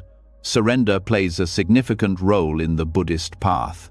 It's the act of letting go of the need to control and instead trusting in the process of life. Surrender doesn't mean giving up. It means releasing the need to push, to manipulate, and to force things to happen. It's about trusting that life will unfold in its own time and that everything we need is already available to us. Surrendering to life's process requires patience, but it also brings peace. By surrendering to life, we are freed from the constant strain of trying to control the uncontrollable. Through this practice of non-resistance, we begin to experience a deep sense of trust in life itself. Trusting life doesn't mean we stop making efforts or setting goals. It means we stop expecting that things will unfold according to our specific desires. Instead, we trust that everything is unfolding exactly as it should. This trust in the process of life brings ease and acceptance, knowing that whatever happens, we can handle it with grace. The path to enlightenment in Buddhism is not about pushing forward with sheer willpower or force. It is about letting go of the need to struggle, accepting life as it is, and responding with wisdom, clarity, and compassion. The more we practice non-resistance, the more we align ourselves with the natural flow of life, and the more we experience peace. Through acceptance, patience, and trust, we move closer to the wisdom and freedom that comes from embracing life's ups and downs without forcing balance. This is the non-forceful path of enlightenment, a path that leads not through struggle, but through acceptance and understanding. As we've explored throughout this journey, the key to living a life of peace, clarity, and true happiness lies not in force or constant struggle, but in surrendering to the natural flow of life. When we stop forcing, when we let go of rigid expectations and release the need to control every outcome, we make space for life to unfold effortlessly. Through Buddhist wisdom, we've learned that patience, trust, and acceptance aren't passive states. They are active practices that guide us toward a life of ease.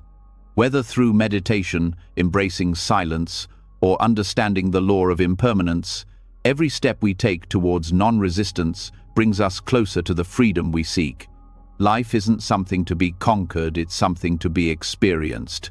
And when we stop forcing, when we allow ourselves to flow with the rhythm of life, we open ourselves to a deeper sense of peace and fulfillment.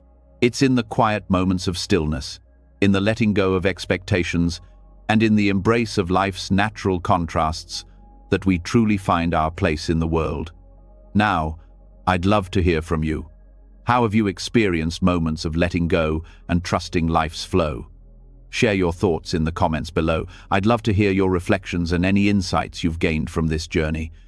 And don't forget to subscribe to the channel for more wisdom on how to live a life of ease, balance, and true fulfillment. Turn on the notifications so you never miss a transformative moment. Let's continue to explore the path of peace together.